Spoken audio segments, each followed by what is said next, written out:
My image alt tag for today is a Samvera contributor to software, documentation, working groups, presentations, tech calls, and Slack.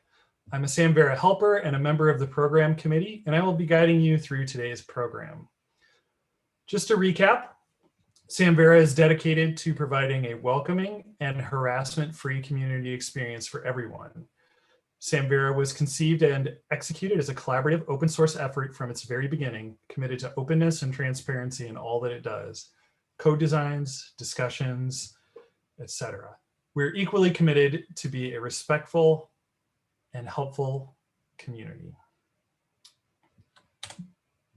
And there we go. The community has both an official code of conduct and an official anti-harassment policy. The code of conduct expresses our aspirations about how we want to work and interact. The anti-harassment policy provides a framework to deal effectively with issues that make any member of the community feel unsafe or threatened. The goal of the policy is to provide prompt and supportive assistance to anyone subject to any form of harassment. The policy is only one aspect of our broader desire to build a diverse and welcoming community that encourages participation and contribution from all participants without bias. If you see something missing or hear something missing, we invite your input to the policy and in making Samvera a better place. If you haven't already, please take time to review the documents today. We expect participants at all community events and forums to honor these standards. There is a link on the slides, bit.ly/Samvera-COC. Building on the framework provided by the two policy documents, Samvera community members work together to create and promote a welcoming and safe community. If a situation arises that you feel you cannot address alone, please contact a member of this year's program committee, a member of steering, or a helper. We're well positioned and prepared to assist you. Helpers are distinguished by a special rainbow symbol in their name in Slack. Helpers are volunteers who give their time to ensure that Samvera remains a safe space for open collaborative work, both online and at events. Here's a list of the current helpers. You might want to take a screenshot. We've also placed their Slack handles in Slack itself on the #connect or #connect channel. Please DM one or more of us if you have a question, any question at all, or any concern, especially if it has to do with our code of conduct or anti-harassment policy. If you see us on Zoom during a Connect session and want to reach out, feel free to use the private chat feature. And we have an email list that you can always use to reach out for help or information. We all receive those messages. More information about the helpers is on the wiki, link noted here. If you want to become a helper, we welcome new volunteers. It's a great way to serve and support our community and to learn skills that extend into the rest of your work life at home and the rest of the world. Today's schedule, all at US Eastern Standard Time, is 11 a.m. to 1:55 p.m. We'll have 5 presentations, half an hour each. 10-minute breaks at noon and 1:10 p.m. as well. And then from 1:50 to 2:20, lightning talks. And then from 2:30 to 3 o'clock or so, community building event. And with that, I would like to hand it over to Alicia Evans and Shayna Moore, presenting on Samvera Tech 101.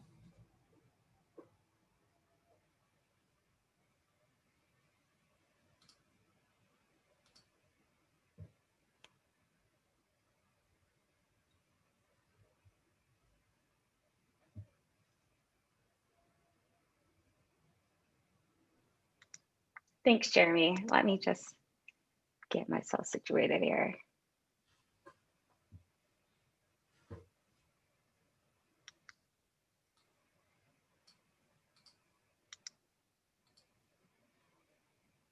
Can you see the screen? Yes. With Samvera Tech 101 slide? Yep. Notch 8 on the left. Yeah. Great, thank you. So welcome to our presentation, Samvera Tech 101. Good morning. My name is Alicia Evans. I am a Black woman in my early 30s with brown eyes and Black curly hair. And my name is Shayna Moore. I'm also a Black woman in my early 30s with dark hair and eyes. My pronouns are she and her. We are both software engineers at Not8, but we are still relatively new to working with Samvera applications.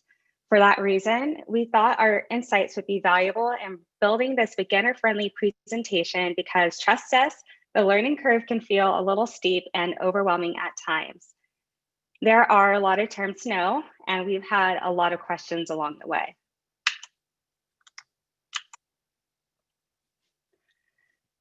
So today we will be breaking down the common terms you will hear when working with Samvera to help you understand what they are and why they are being used. We've divided these terms into the 5 categories you see here: Samvera, data stores, background jobs, user interfaces, and Samvera applications. Starting with the basics, what is Samvera? When you hear the term Samvera, it may refer to one of 2 things. First, it is the name of the community that maintains a group of software. And it also often refers to the actual pieces of code and technologies that, when combined, make up the Samvera stack. Traditionally, the Samvera stack is made up of a number of Ruby on Rails based components called gems, in conjunction with 3 other open source software products: Solar, Fedora, and Blacklight. There's some flexibility here, but we will be revisiting that point soon. The stack was designed so that users could easily interact with Fedora without needing to be programmers. And it provides the building blocks for an institution to create and fully customize a flexible and extensible digital repository solution. At the foundation level, everything is built on top of Ruby on Rails, which is an open source full stack web application framework built with the Ruby programming language. What is a framework? A framework is a collection of code, tools, and utilities that adhere to a specific structure when writing software. Frameworks can help to make code more organized, and it also allows developers to be more productive instead of reinventing the wheel. You can think of a framework like a stencil. If you were given the task to cut out 1,000 pumpkin-shaped holiday cards, you could manually draw and cut each and every one of them. Or you could use a pumpkin-shaped stencil or tool to punch them out all at once, for example. From there, you can customize them as you wish, but they are fundamentally the same since they were cut out from the same stencil. Likewise, frameworks like Ruby on Rails emphasize convention over configuration, which increases efficiency for developers and makes it easier to collaborate with others as well, because the foundation of the applications are the same. From there, it can be fully customized to meet specific needs. Next, let's talk about data stores. A data store is a repository for continuously storing and managing collections of data. When I say data store, you can think of it as a physical library, but for digital objects in our context. Solar is an index-based data storage used to power the search functionality of our Samvera applications. It's quick because it allows for indexing records by ID, as well as by other metadata like author, which means a record can be linked to multiple pointers and referenced in many different ways. It answers the question, what items have metadata that match, and returns the IDs to look up the actual data in a database. Although this analogy is not as flexible as Solar, a library index card is similar to how Solar works. Index cards contain metadata of a book you are trying to find in a library, but it is not the actual book itself. It has a numerical index which points to the actual location of the book, which is where data stores like Fedora comes in. So you can think of Fedora as the bookshelves in a library. It is used as the persistence layer, and it is where the actual content and its associated metadata are stored. But thanks to integration with a gem called Valkyrie, Fedora is no longer a hard requirement for the Samvera stack. Valkyrie is a data mapper that is used with data stores. It's a gem for enabling multiple backends for the storage of files and metadata in Samvera. In other words, it's how we manage and save objects to a database. You may hear of another gem called Active Fedora, but there's currently ongoing efforts to replace it with Valkyrie because it offers much more flexibility. Active Fedora is tightly coupled with Postgres and MySQL database drivers. It can only talk to one data source. Valkyrie can talk to various versions of Fedora and other storage engines as well. So we will likely continue seeing a phase out of Active Fedora in favor of Valkyrie. Moving on to background jobs. Normally, a web application receives a request from the outside world and does some processing, such as querying a database, to immediately return a response within a few milliseconds. Excuse me. Other times, those requests require a longer time to complete. Because these requests cannot be processed immediately and return a response, it's better to hand them off to what is known as a background job. To not interrupt the normal synchronous workflow of an application, background jobs are processed asynchronously on a separate thread or are created as a separate process entirely. In a real-world Samvera-related example, if I'm bulk importing and processing 500 records in an application, I'm impatient. I don't want to wait for the process to complete before I'm able to do something else. So bulk importing and processing would be the perfect task to hand off to a background job. I can continue working while the records process outside of my view versus waiting around for what would feel like an unresponsive web page to load. Sidekick is a popular choice for this, but there are other options as well. Sidekick uses threads to handle many jobs at the same time in the same process. It's used with Redis to store all of its jobs and operational data. Next, we'll be talking about user interfaces, which is how our users interact with our app. Blacklight is a user interface option maintained by Project Blacklight. While it was adopted as one of the core components of the Samvera tech stack, it predates Samvera and therefore is used by those in and out of the Samvera community. The Blacklight gem provides our users with the ability to search and/or browse the metadata that we've indexed in Solr, right out of the box. You can use these facets to browse items that are grouped according to predefined metadata keywords like format, language, and author, as you see on your screen. Or you can do an open-ended search that returns results based on whatever term or terms that you searched for.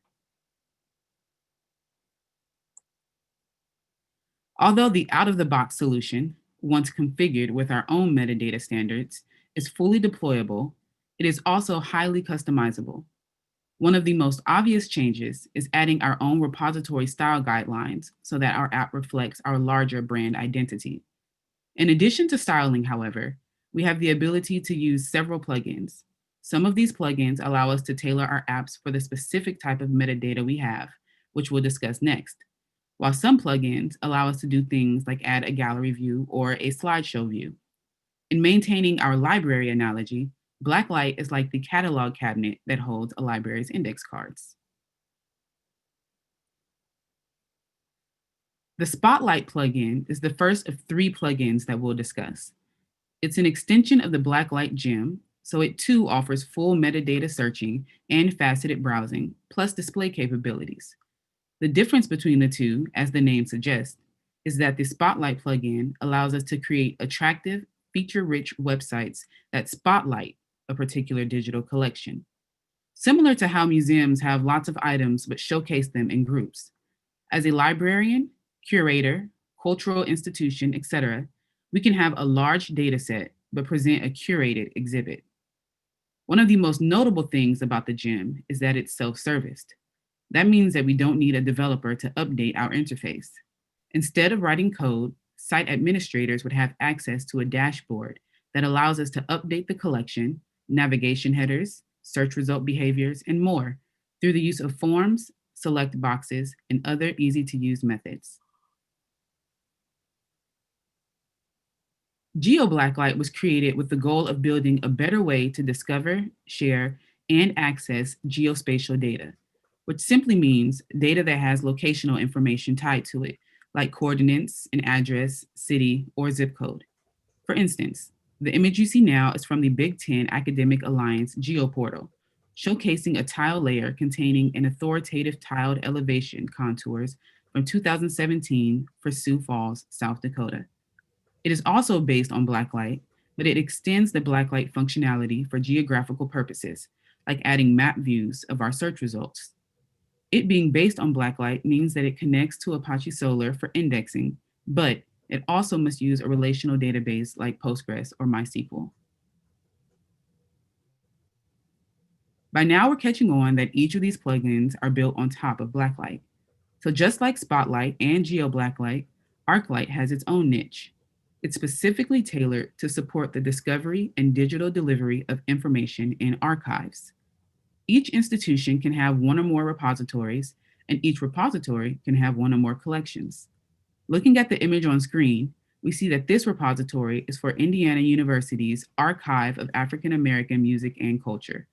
There are 3 collections in that repository, but this specific one is for Reclaiming the Right to Rock, Black Experiences in Rock Music Collection, 2008 through 2010. Lastly, we'll discuss the Samvera applications. These are Rails-based apps that follow Samvera conventions. Hyrax is its own full-stack application that allows you to better manage the content that you have in your digital repository. If you're familiar at all with Sophia or curation concerns, then a lot of how Hyrax operates will be familiar to you because Hyrax descended, if you will, from these 2 systems. It's primed to be used with Fedora, Solr, Blacklight, a relational database, and Rails, of course. One benefit of starting your application with Hyrax instead of starting your application with Rails is that Hyrax has a rich and growing set of features built in that are especially useful for repository owners. For instance, Hyrax provides account administrators with a user-friendly dashboard that gives us the ability to create and edit user profiles, configure workflows, generate work types and work type images, upload multiple files and folders, set user-level control over metadata, and more. Another advantage to using Hyrax is that it's supported and maintained by the Samvera community. Therefore, as time goes on, you receive the benefits of the upgrades, bug fixes, and new features that come with Hyrax instead of having to maintain these things separately. However, it may not be the best solution for every project. Haiku is what's known as a solution bundle, a repository app that's been bundled in such a way to deliver functionality for a specific set of cases. The use case for Haiku is multi-tenancy. It's built on top of Hyrax, so it comes with all of the features of Hyrax, but being multi-tenant means that there's a single repository owner that can create multiple Hyrax instances for that repository. For example, the Pennsylvania Academic Library Consortium, Incorporated, and the Private Academic Library Network of Indiana came together to form Haiku Commons and share a single Haiku application. Here we see 4, but eventually dozens of libraries that are part of the super consortia will have their own fully customizable tenant under Haiku Commons. In addition to multi-tenancy, we also get IIIF image and presentation API support, the universal viewer, and bulk import scripts. We also get greater customization options like adding fonts and custom CSS. While Hyrax alone is typically deployed locally and requires system administration and Rails development knowledge, Haiku is easier to deploy and maintain. Haiku as a service is also something that vendors in the community provide. As a repository owner, we wouldn't need our own development team, but we would still get a lot of say in the development of our product. This may be especially useful for library consortia. As of today, there are 2 companies that provide Haiku as a service. Ubiquity Press provides Ubiquity repositories at u-repo.io, and Notch 8 provides Haiku Up at haikuup.com. Avalon is the second solution bundle provided by the Samvera community. Its use case is for managing and providing access to large collections of digital audio and video. Version 7, available as of January 2020, was built on Hyrax specifically, while previous versions were built on the Samvera core components. With version 7 came 2 new ways to explore and display collections: a new transcoding dashboard that provides administrators with a way to manage jobs directly within Avalon, a redesigned homepage, and easier configuration of featured collections that are displayed on that homepage. In conclusion, we wanted to leave you with a visual image of the various technologies we just mentioned. We hope that you now have a better understanding of the pieces in the Samvera tech stack and how they all work together. Thank you for listening to our presentation on Samvera Tech 101. Are there any questions?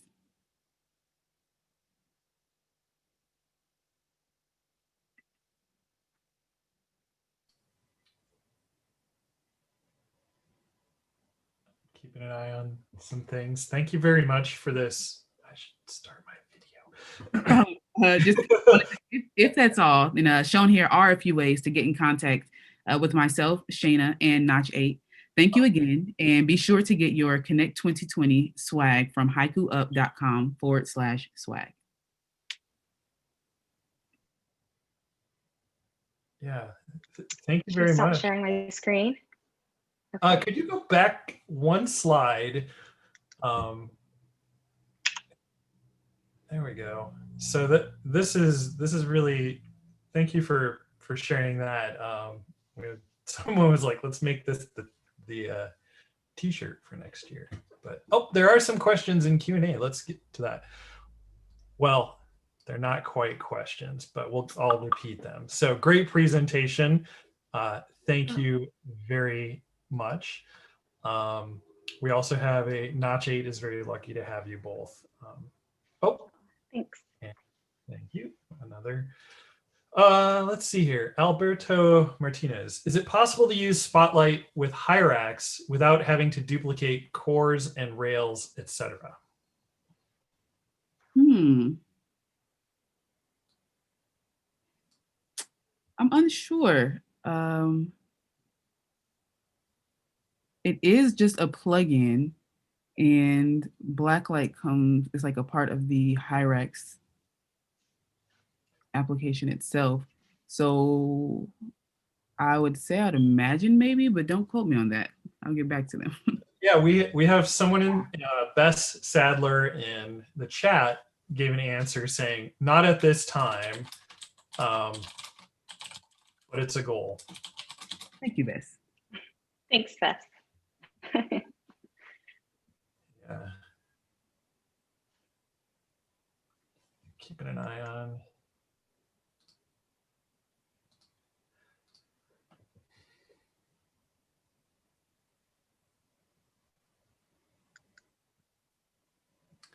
Well, thank you very much. I know one of our challenges is we want to stay with our schedule. So I know that at 11:30 is Hyraxes make their homes among the clouds. I don't know if it's practice for us to skip ahead. Aha, there we go. Here's another question coming in. I'm not going to let you off the hook. So can different repos have distinct SSO or single sign-on? Single sign-on, yeah. That's a good question too. So there's I would assume this is from Robin, the different repos being the different tenants. Is that correct, Robin? Yeah, in regards to Haiku, if each one has their own. Yes. Go ahead. I was just going to say that Bess also responded in the chat that she hopes so because they are trying to deliver that right now. And the goals for the Pawnee Policy Project, which is the super consortia that I spoke of with Haiku Commons, one of the goals for that project is for the different tenants to have different SSO. Cool. And then another question is, can you describe just a bit more what Redis does?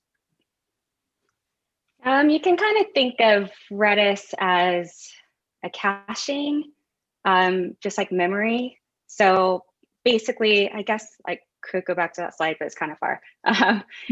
Once you like spawn off a process to the background jobs, Redis is like the memory that keeps track of the job queue. It's probably the easiest way I can describe it. Does that make sense?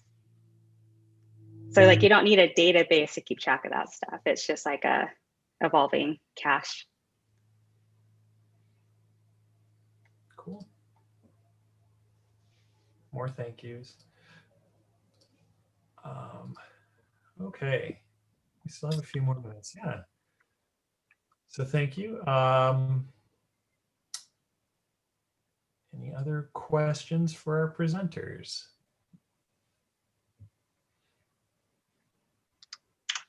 You can go back here if you decide to reach out afterwards. It's always welcome. Yeah. Thank you for the presentation. All right. Tom, are you present?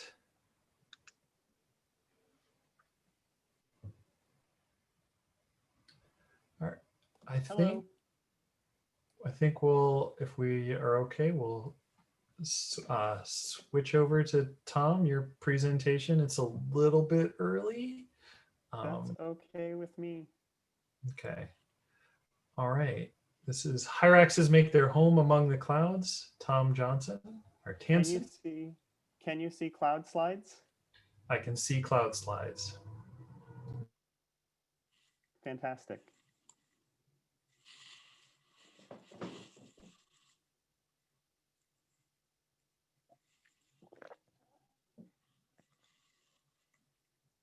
Okay, so I'm going to start with, because I'm hearing some name confusion up front, so this is a good opportunity for me to just say, hi, many of you know me as Tom Johnson. In private life, for some time, I've been going by Tamsin, and I'm rolling that out for work life sort of gradually, but it appeared on a slide, I guess on Friday. So hello, this is a perfect opportunity for me to introduce myself as Tamsin. I'm the Hyrax tech lead and a IT architect and senior developer at UC Santa Barbara, where I work on a team that works on digital library infrastructure, as well as some collaborations with the UC San Diego team that we call Surfliner. You'll hear more about that in a presentation that I have in like half an hour. For now, though, this is Hyraxes Make Their Homes Amongst the Clouds. So we typically think of Hyraxes as being rock creatures, but many of us are under varying pressures to move towards more cloud deployments at our institutions. I certainly am. What are we going to do about the cloud, as Aviva Weinraub used to say. So this is a little bit about what is happening in Hyrax already for cloud native development, a little bit about what the benefits of that are, and also a little bit about what is coming up next. So I'm going to go ahead and get into it. This is a buzzword talk. So, we do need to do some definitional work up front, just to keep me honest. So cloud native is one of these words that is often very vague and can be a little bit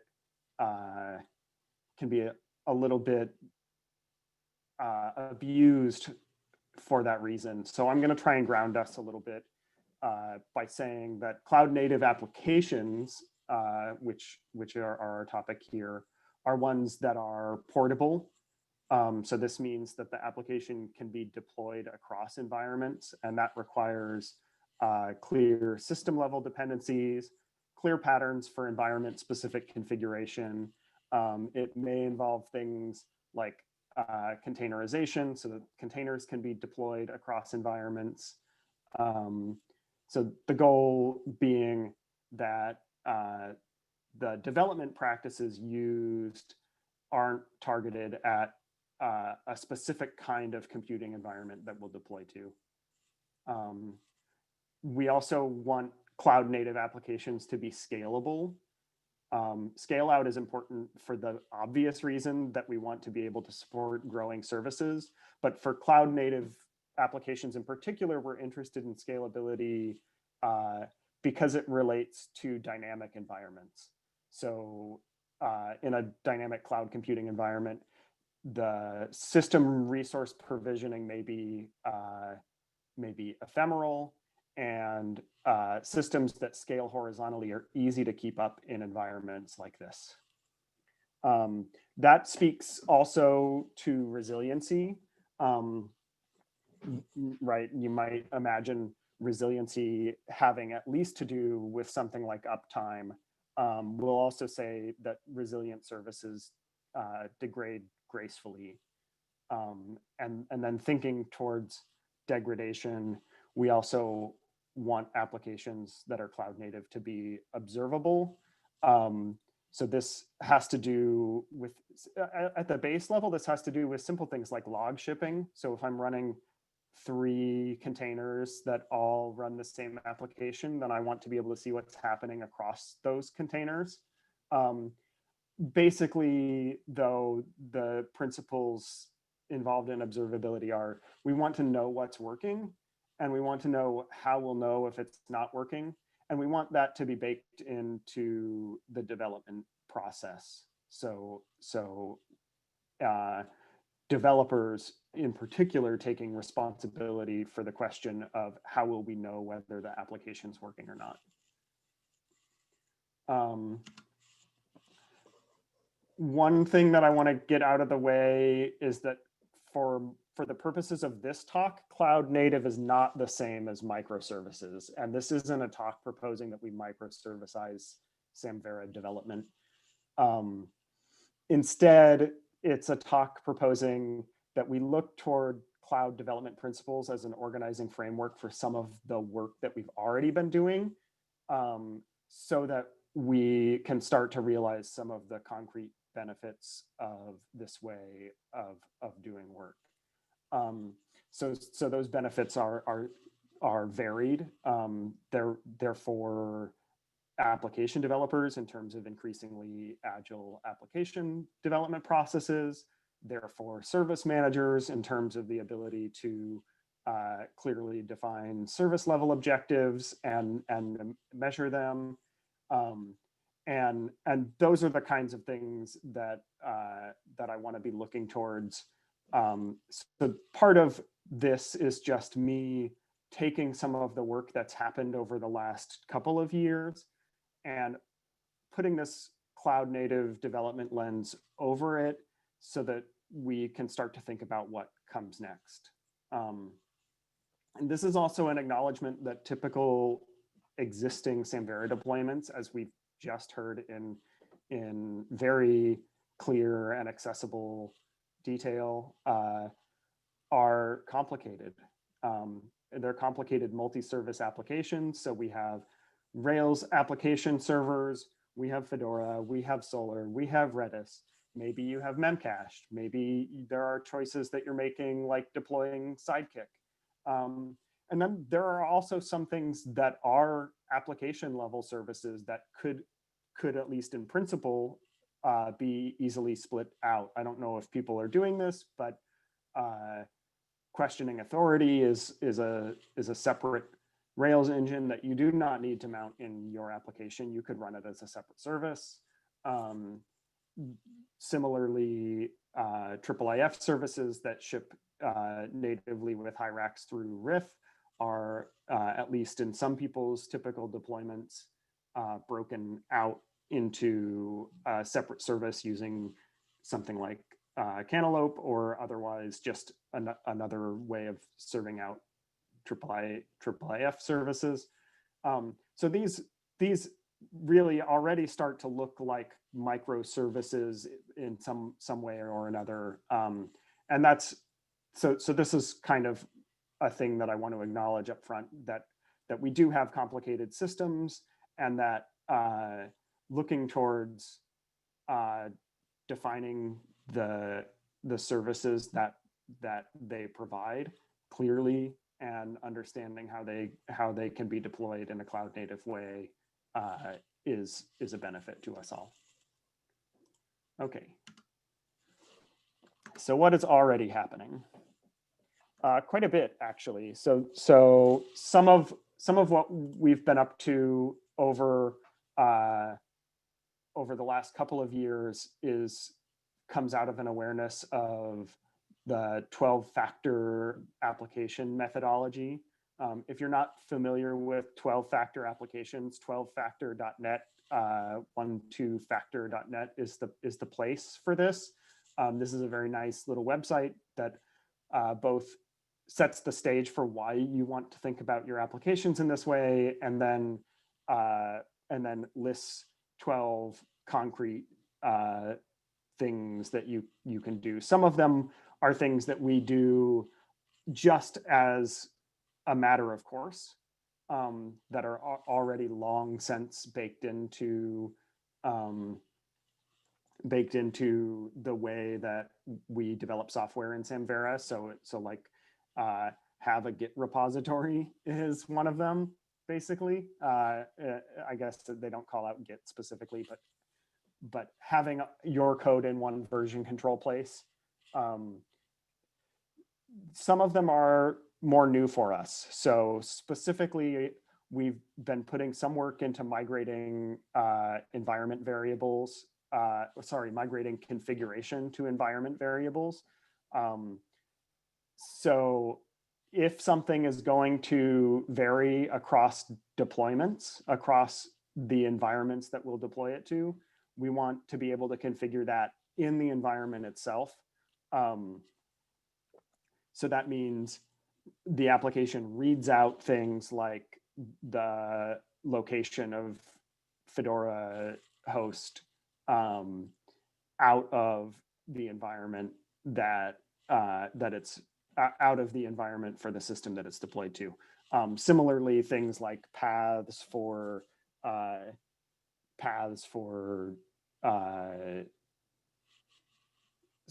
derivative storage and things like that. Like if a drive needs to be mounted in the system, you want to be able to configure where that drive is mounted, where that application expects that drive to be mounted in the environment. So that is one of the 12 factors. We've been both adding environment variables for things that we know people configure in Hyrax, and also fixing some kind of weird legacy patterns, like Fedora and Solar configurations get generated with FC repo development host, FC repo test host, FC repo prod host, etc. And then you need to have those those environment variables set specifically differently across the environments, as well as being different in their values. So we're deprecating that and using FC repo host everywhere instead. Some of this is done and very concrete, and some of it's a little bit in flux. If you have things that you're not able to set in an environment variable that vary across, say, your like staging, development staging, prod, et cetera. Let's call that out directly. I want to hear that so that we can do this job better. We've also done an enormous amount of work around CI over the last couple of years that relates to a 12-factor principle of running separate build and run stages. So this is in part complete work in that Circle CI does build the application separately, and that's reusable. It's in part incomplete work because that setup isn't really the prod setup. The build that doesn't build a production ready service, and we don't test a production ready service for Hyrax. I'll dig more into that later. Another place where we've done some work on this already is development and production parity. So it has long been the case that Samvera developers typically use different base configurations, particularly for Hyrax development. I know that some people use different base configurations for things like the database service in their local applications as well. Hyrax has recently moved to using Postgres in the default development environment. This has some trade-offs because it complicates the basic developer setup. But on the flip side, it gives us a production-like configuration to test with. And then some kind of open-ended what is happening with 12-factor is, are we ready for concurrency? Are we ready for disposability? And I'm definitely interested in conversations about those things, and we'll say more about them as we move along. Okay, so that's 12-factor. We've also done a bunch of work on containerization. So Hyrax has a Docker file. Yay, welcome to 2020. And that Docker file is set up to be reusable for applications. So it's a multi-stage Docker build that builds, in addition to the specific application that we use for Hyrax testing, it also builds a base image that you can easily extend to put your application in and make any changes that you need. So far, I don't know of anybody reusing that image. This is a pretty recent development, so you can take this as a bit of an announcement and an invitation. And then as part of an answer to the problem of dev prod parity and the complication that brings for developer setup, we've also put in a Docker composed development environment. This works as a development environment straight away. You can clone Hyrax, use Docker Compose build and Docker Compose up and have a finished running application. We've put some database seeds into the test app for that that get you things like an admin set and default collection types, as well as I think we have a user or two. There's not any content that's going into that development environment, but we'd like to iterate from here. This is also almost working as a test environment. I use it for my day-to-day testing, but it doesn't run the full suite. And I think there's a couple of things missing to get us there, and more participation would be helpful. Yeah, this is just me joking about containers being better than boxes. Can we realize the dream of Hydra in a box with the containers? Containers are a type of box, or sorry, other way around. The other thing that we're doing very actively and for a long time is continuous deployment. So the longstanding CD environment for Hyrax is newraxdev.curationexperts.com. There are some problems with this setup that in terms of how we think of Hyrax as a cloud native application. One is that it's manually maintained. Thank you to DCE for continuing to maintain this environment. It's a very important resource for Hyrax development and for users as well. But what that means is that when there are problems with the environment, somebody at DCE has to be interrupted, and they've been very gracious about that, but it's not the most sustainable pattern for us. And then it's also just one deployment, and Hyrax is a complex beast with many different configuration options. So one deployment doesn't really get us to something that's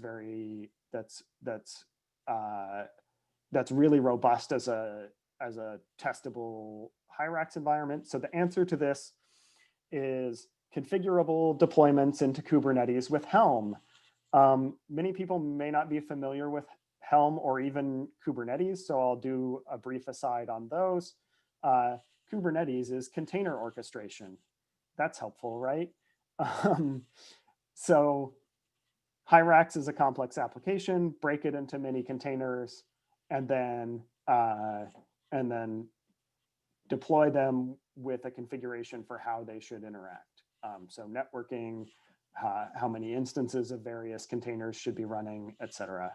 Kubernetes is essentially the easiest way to understand Kubernetes is take a YAML file that tells you how those containers should interact, and Kubernetes' job is to make that YAML file the reality over a number of bare metal or VM services.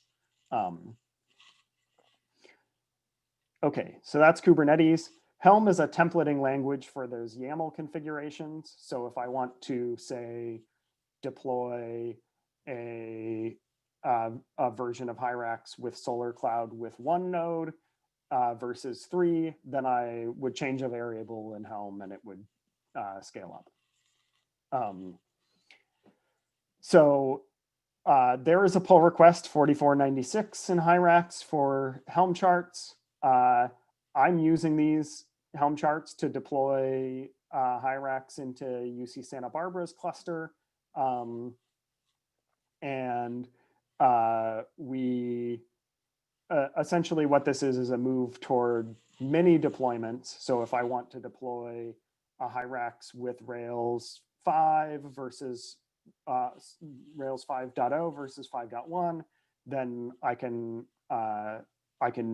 do that quickly and easily. It's also a move towards continuous deployment for those configurations. So this gives you a one-line command to be able to vary those kinds of things. The Helm chart, like the Docker containers, is designed to be reusable for downstream application. It's in earlier stages, as you can tell by the fact that it's still a pull request. So what are some challenges? Hyrax is an engine. This is the great challenge of everything Hyrax related, which is that Hyrax is, well, it's more or less out of the box, a complete repository application, just add models and hydrate and go.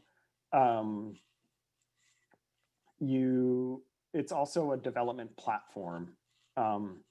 So Hyrax can be thought sort of as the default integration for the Samvera components. And that means that there's a lot of complexity. And it also wants to provide a stable base for a wide variety of use cases and downstream applications. So for cloud nativity in Hyrax, that means being a cloud native base for cloud native applications. What that means is that we don't really know what benefits we're getting with Hyrax, with changes to Hyrax, until we know that we're getting them for applications. And yeah, again, the complexity is just high. We want to support different Ruby and Rails versions, different application infrastructures. configuration on many different options, complex features like collection types and workflows that testing robustly in deployed applications is kind of hard. So you've heard some of the strategies that we're using to mitigate that above, but it's still a big issue. And the solution in part has to be more knowledge on the development side about what Hyrax applications are doing in production. The easiest road to that is to just have a lot more engagement from people developing Hyrax applications in the Hyrax day-to-day. So we want to hear more about what's happening in your systems. The more robust and systems thinking way of approaching this is the observability stuff that I've paid lip service to above, and we'll come back to in just a moment. Another big challenge is that there are some architectural choices, some legacy architectural choices in Hyrax that are really bare metal or stable provisioned VM focused. So a big one of those is that Hyrax writes a lot to disk and wants that disk to be available to other instances. So that means that deploying multiple Hyrax application containers is a challenge. You have to make sure that you have concurrent read-write access to those disks. There are other examples of things like this, and I'd really like to be working towards horizontally scalable architecture for Hyrax. Some of the problems involved in that are Rails problems, but they're basically solvable. And this is an invitation for us to grow in that direction as a group. There's also a pretty big challenge around database support. Some Hyrax, as again, uses many different database backends. We have Fedora, we have Redis, we have Solr, we have RDBMS, which is configurable, and so on.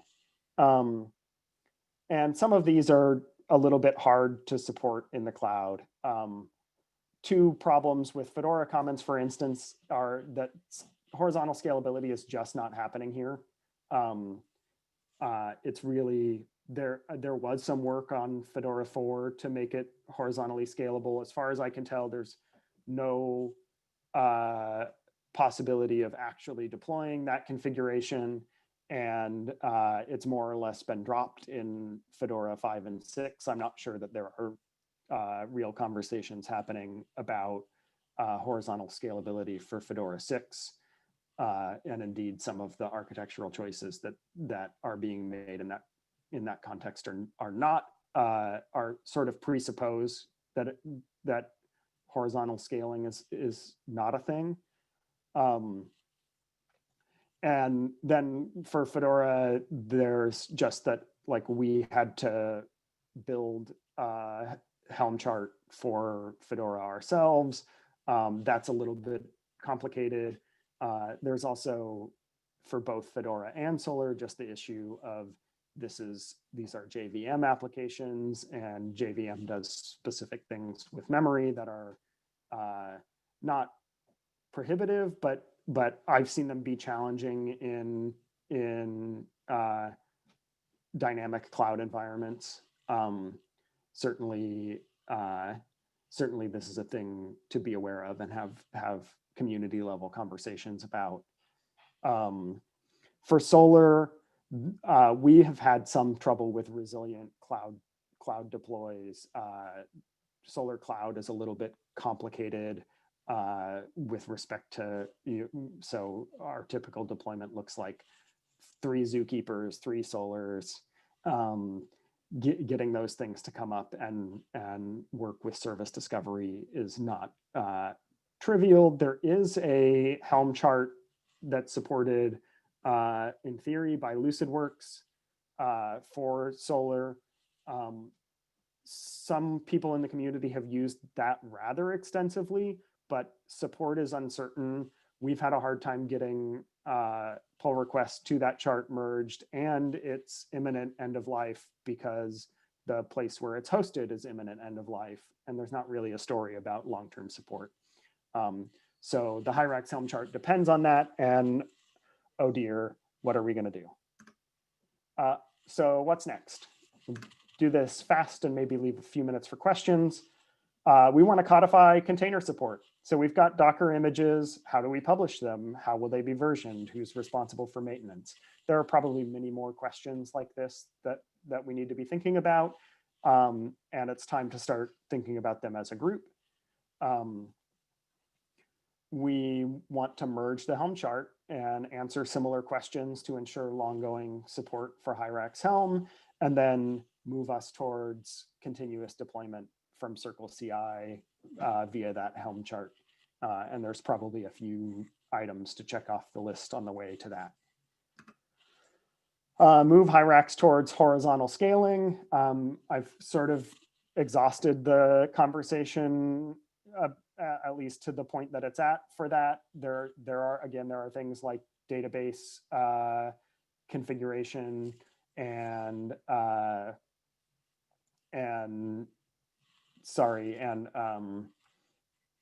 disk mounting, sharing problems to deal with there. Probably the solution to the disk problem is to move towards configuration for something like S3 object storage, but there's relatively big conversations to have about that, and what specifically what storage options Hyrax should support for cloud native deployments. And then there's the big observability question. This isn't something that we've tackled in a serious way. Observability to date for us means logs and not even necessarily very robust ones of those.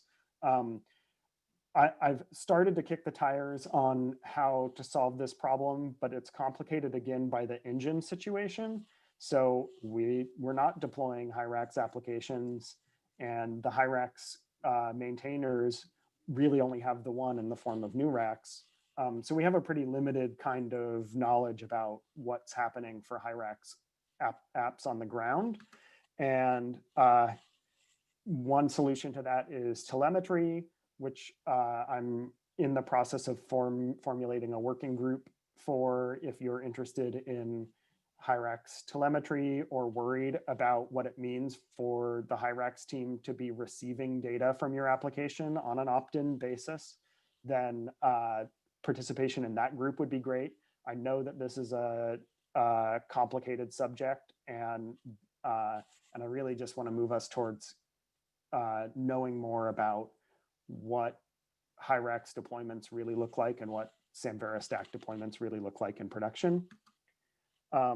There is a developer congress in November. The dates are the 16th to 18th. These are great developer congress topics. I've proposed some of them already and will probably propose more. And if you're interested in cloud native Samvera, please participate on that front. That's a Hyrax on the ground. Thank you. Thank you, Tamsin. We have 1 minute till break. We have one question in chat is, with flexible resourcing for cloud applications and OCFL where storage can be mirrored, is there any longer a reason to horizontal scale?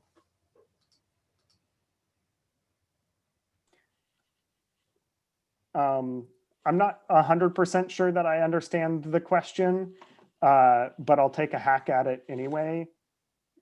Yeah, there's one of the important reasons to have horizontal scalability in a cloud native environment is that provisioning of resources may be dynamic and ephemeral. So just the fact that my database backend might go down any particular minute means that having 3 of them would be good, better than having one. So that's an access that's important, just high availability of the service. But there are other reasons why you might want horizontal scalability for something like a Fedora.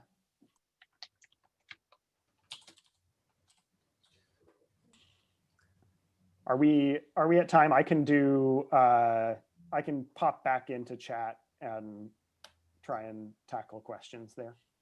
I think right now there are no, I haven't seen any questions. So you're available on Slack also. So with that, let's go ahead and take a 10-minute, 9-minute break. We'll be back at 12:10 Eastern Daylight Time. So in about 9 minutes.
we still have 2 minutes, but I just want 1 minute. Just wanted to let everyone know we're just gathering back from our break. I have the wrong slide up. Now I have the right one. And I'm going to be making sure to stick with the scheduled time slots. So we'll be starting at 12:10 with Trey Pendragon, Michael Klein, and Edward Silverton presenting serverless IIIF from flail to scale in a year or less.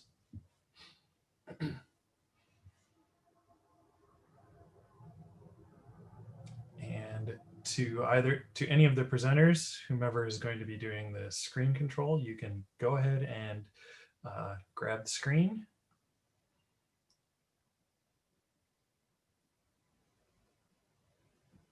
Fantastic. I see a slide that says Samvera serverless IIIF from flail to scale. And go ahead and get started.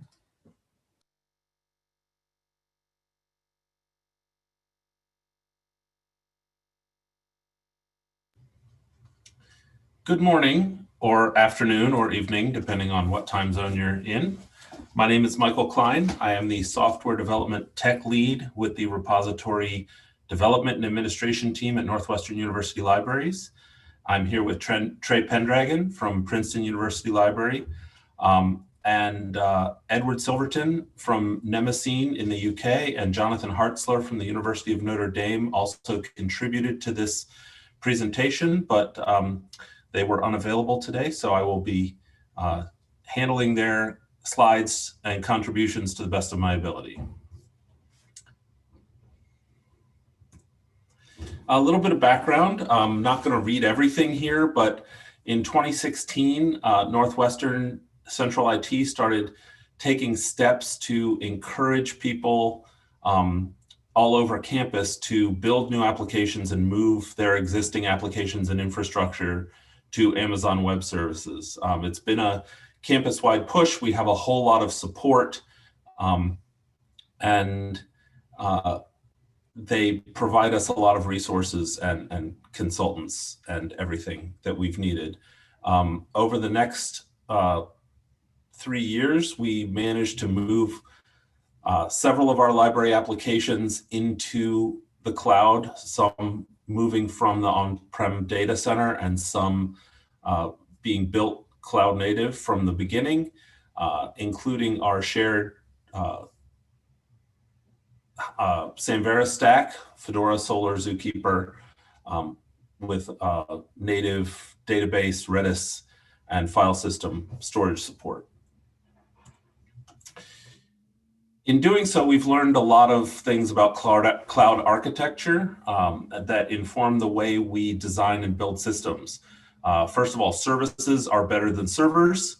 Availability is more important than straight uptime.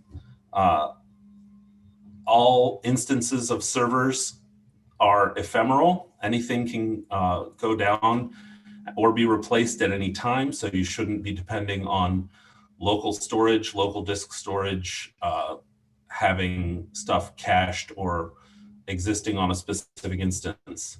Local storage is an illusion, and never copy source data when you can stream that. And I'll get into that more in a couple slides from now. The idea of moving our IIIF services to the cloud came with some observations. IIIF access is bursty by nature. For those who don't know, IIIF is an image interoperability framework that specifies a common URL format for accessing image data over servers, among other things. But that's what the 2.1 image API version 2.1 focuses on. It lets you specify things like cropping, scaling, rotation, and color modification right there in the URL in a standard way. So if you're requesting images from a IIIF server, you know what the URL format is and how to manipulate the image you want right off the bat. Tile requests, which are what are used for things like Google Maps or any number of those zooming image viewers that you see that let you zoom from an overview into high detail, are at least an order of magnitude burstier than other full image requests, because people pan around and zoom a lot, and it creates a whole lot of requests for smaller images. It's very hard to scale a server-based IIIF solution in a way that can handle your maximum demand or even your average demand without spending a lot of time sitting idle and wasting capacity and money. We started with the Cantaloupe image server, which is a great project. It is flexible, fast, and powerful. It's easy to deploy, but its configuration file is practically a programming language on its own.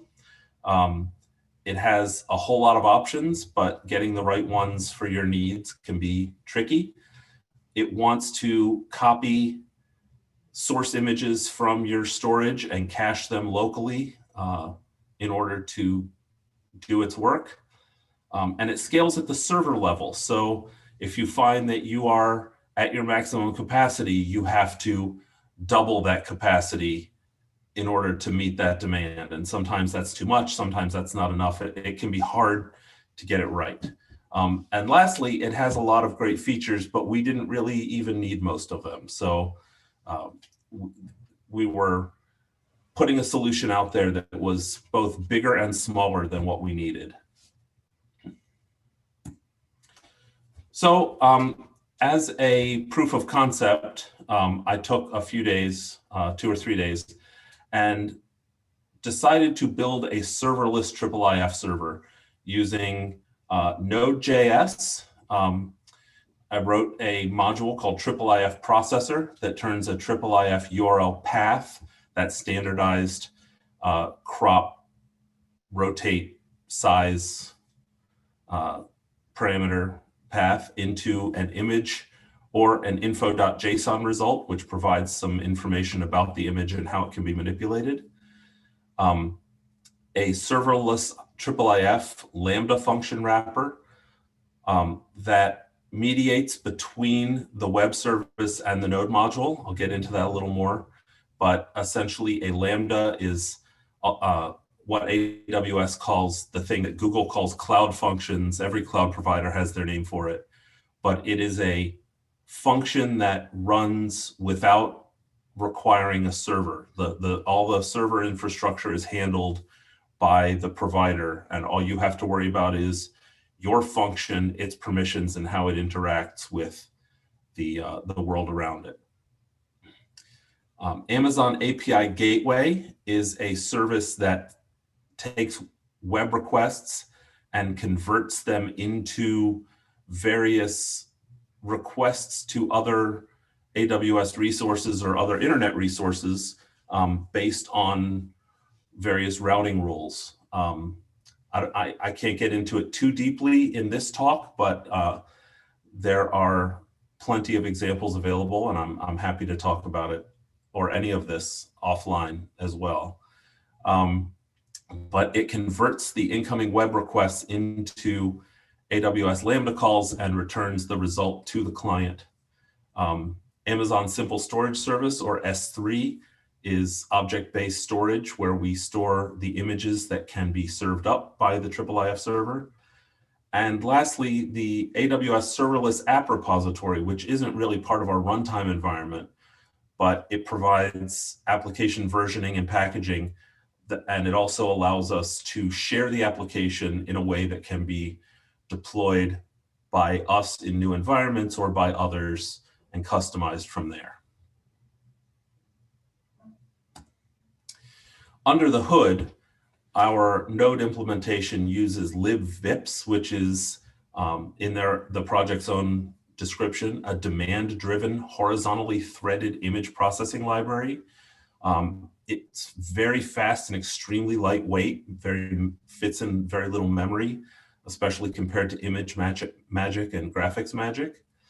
It can perform more than 300 different image manipulation operations, though we only use a fraction of those. It supports a large number of image formats. And most importantly, for our purposes, it natively supports multi-resolution images and tiled images, the kind that have pre-computed subsections ready to go for the kind of tile servers that I was talking about earlier.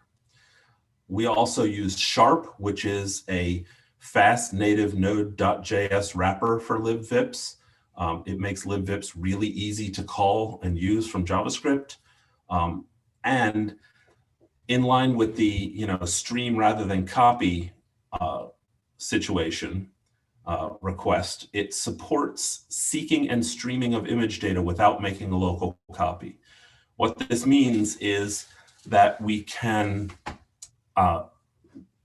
tell Sharp what we want to do to the image and what size we want it to come out as, and then point it to where the image lives on the internet anywhere.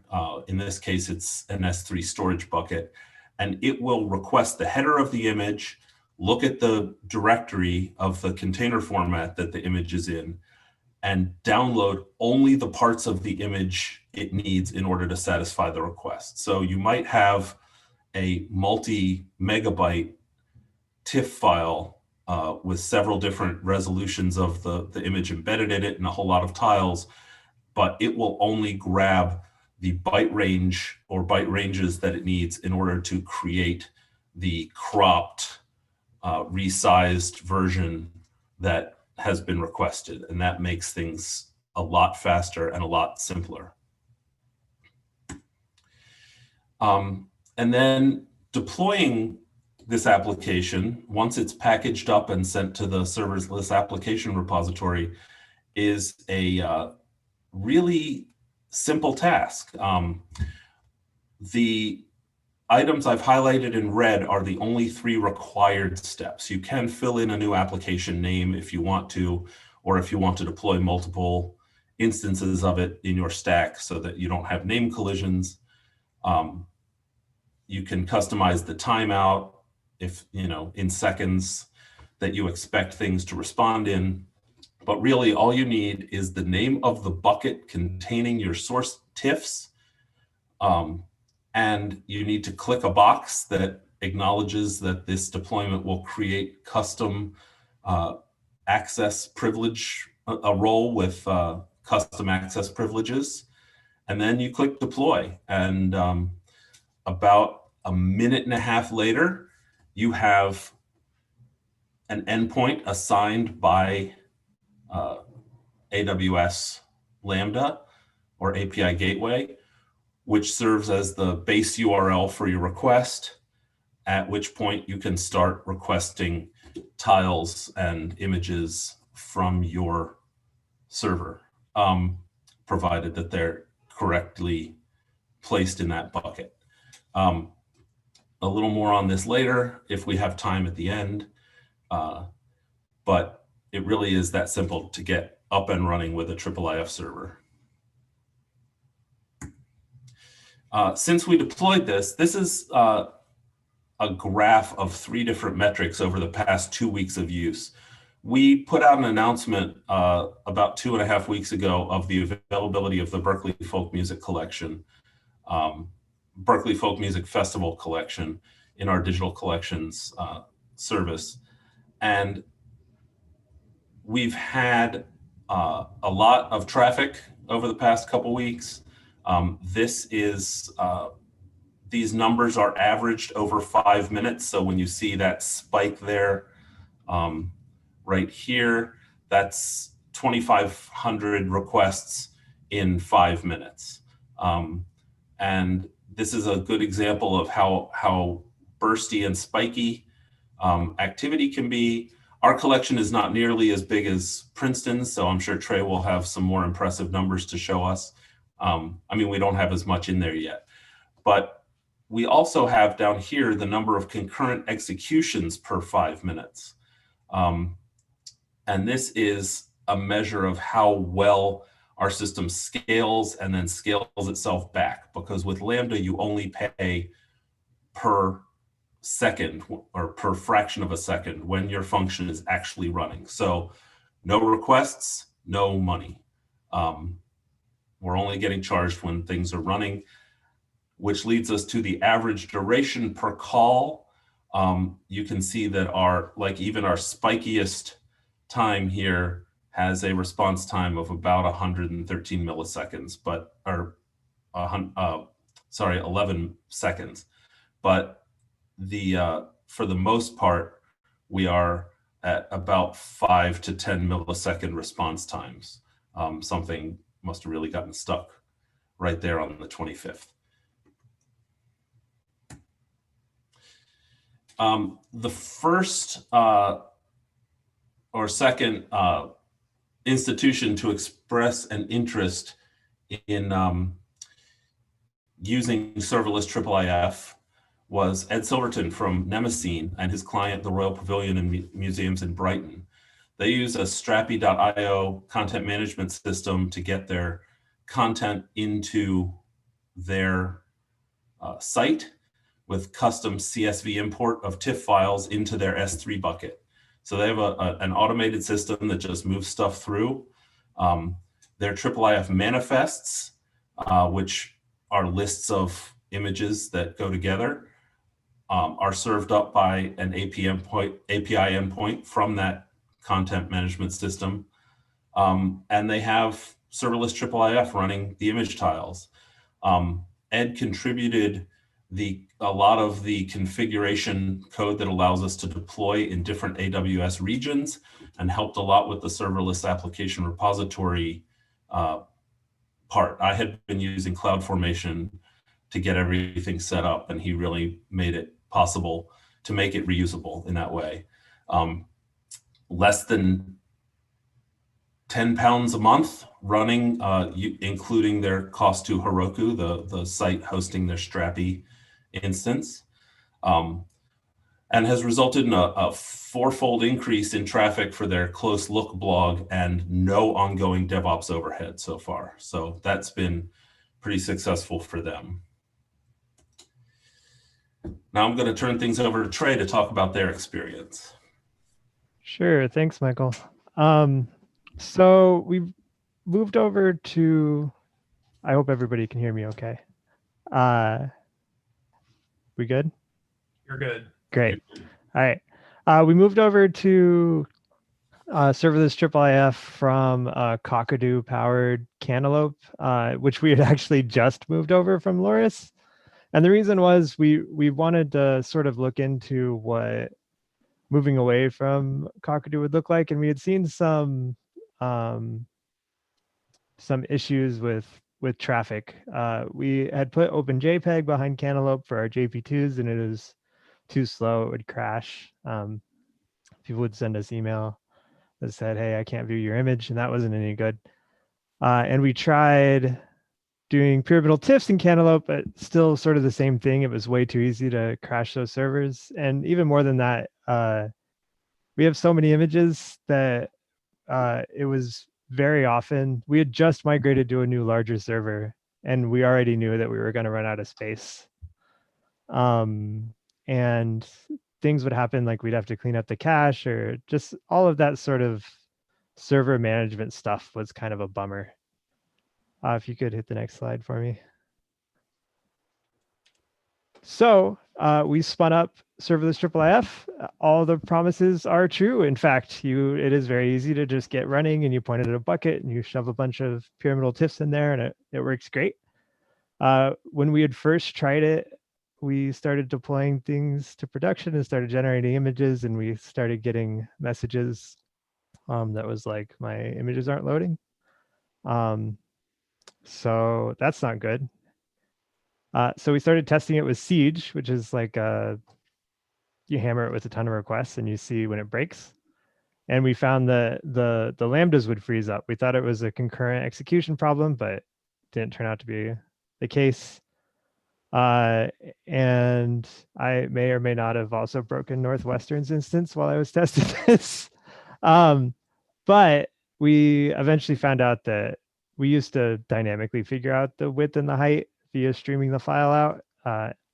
And for whatever reason, that would freeze up the Lambda. So now we just store that in object metadata. And that's in core now and it works great. A couple of other things I wanted to mention is we have some really big images. Our biggest scroll is like 260,000 pixels wide. So it took a little bit of testing to figure out how to scale the images so that they would come out fast and you'd still be able to zoom in deep enough. So our formula is sort of if you're bigger than 15,000 pixels, cut it in half before you make a pyramidal TIFF out of it.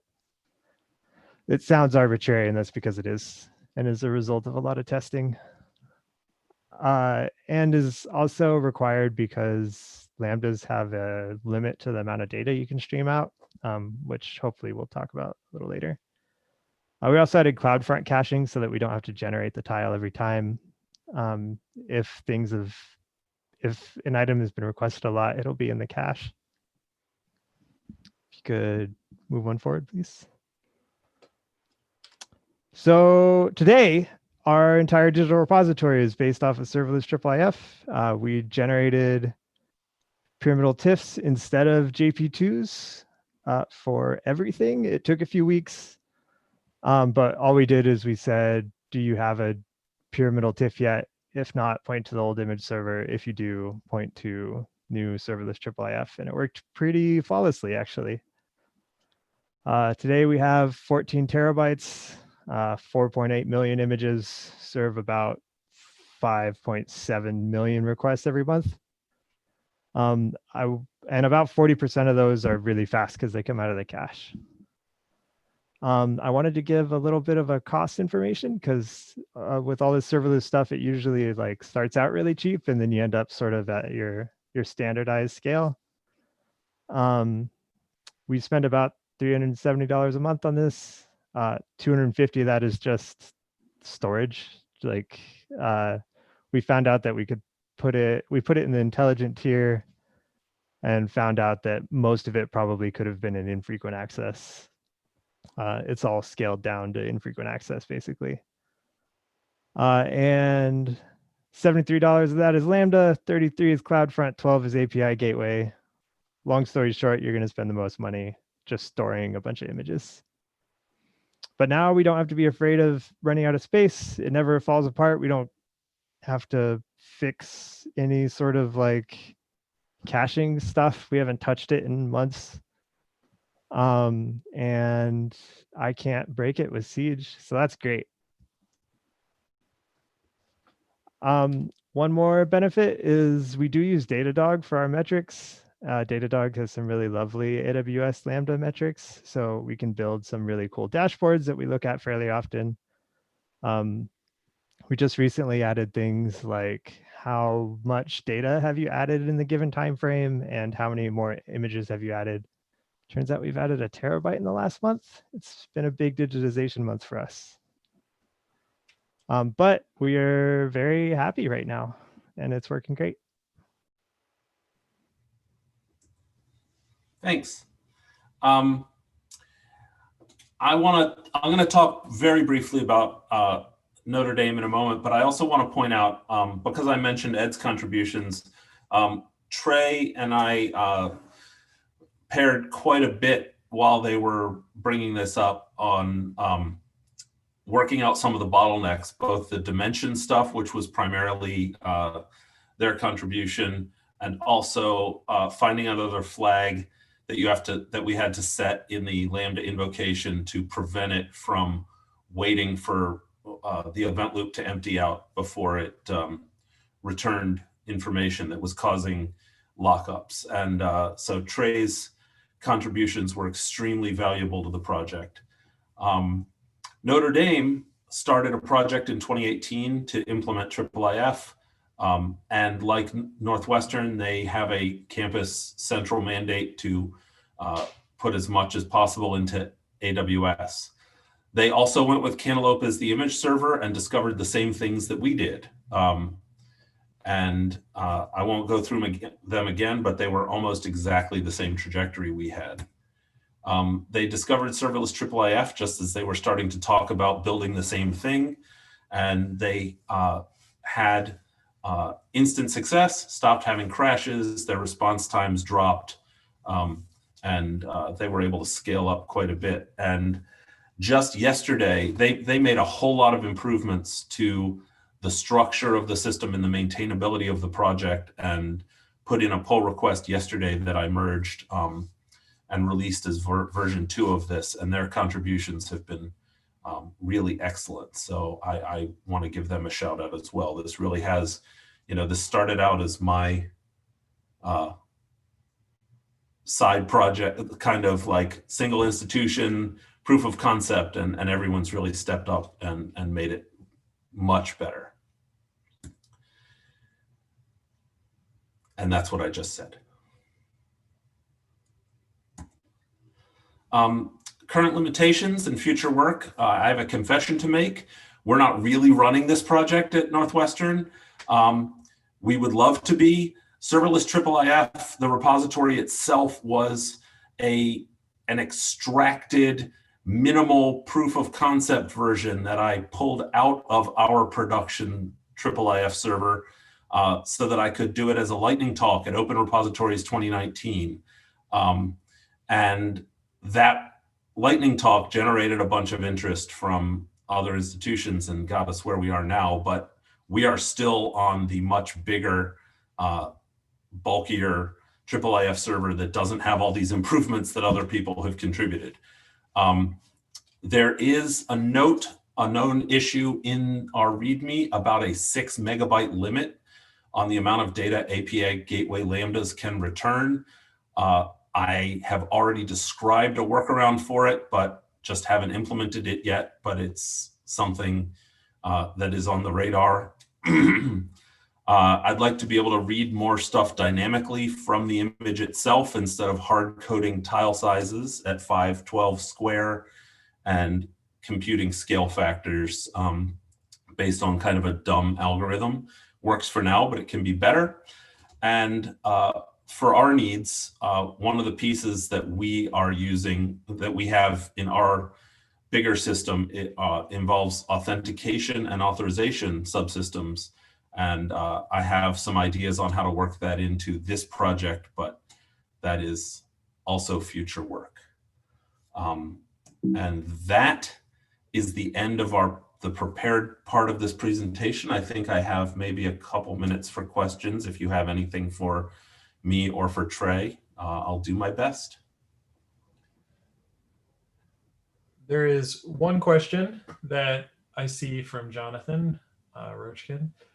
The issues with height width calculated in advance are not in the Northwestern reusable code. So Princeton, where are those at that you had addressed? So that actually is in core now. Okay. That Trey, yeah, submitted that in, and it's actually a pretty flexible, pluggable system. There are two aspects that are really easy to modify are how your dimensions are calculated and how your TIFFs are stored in your S3 bucket. Like serverless IIIF assumes that they're just in the root of the bucket with id.tiff, but you can alter that really easily to put, make them in pair trees or some other organizational system. I just wanted to add that that's true, but it does mean that when you generate those and when you generate the pyramidals and put them in a bucket, you do have to store the width and the height in the metadata.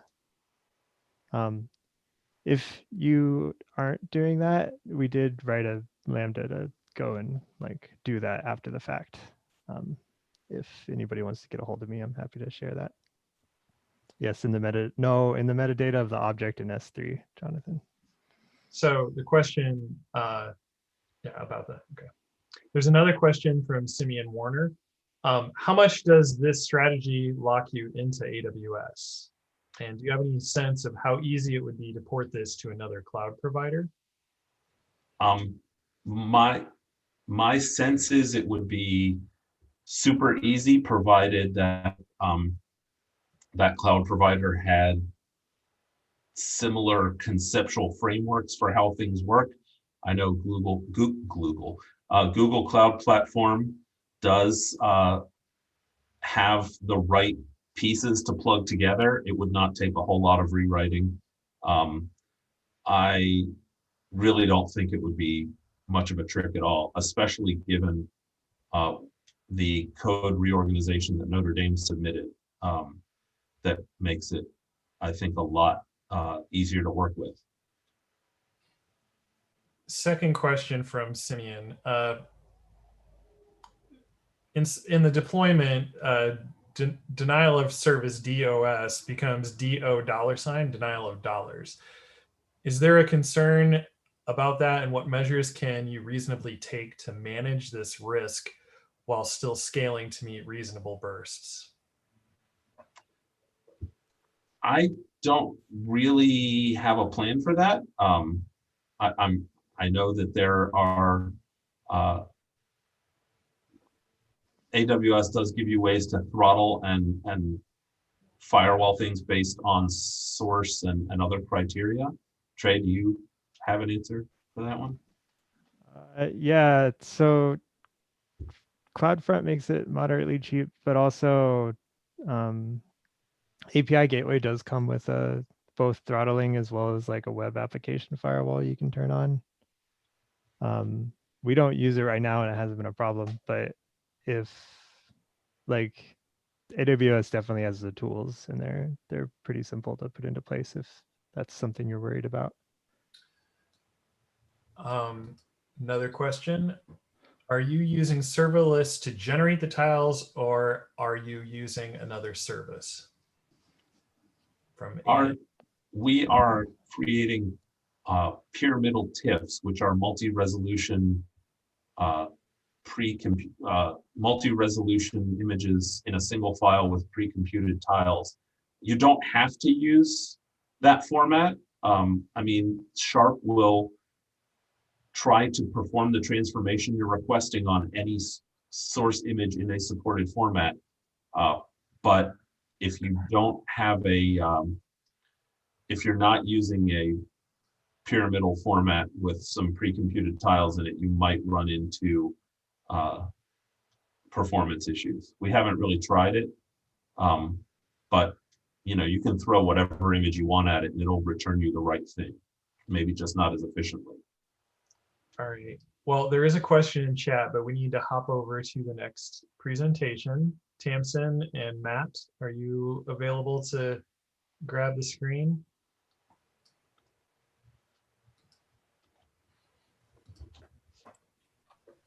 Hello, yes.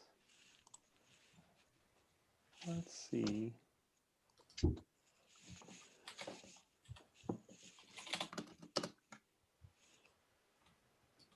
Oh no, you've all just heard my loud clicky keys.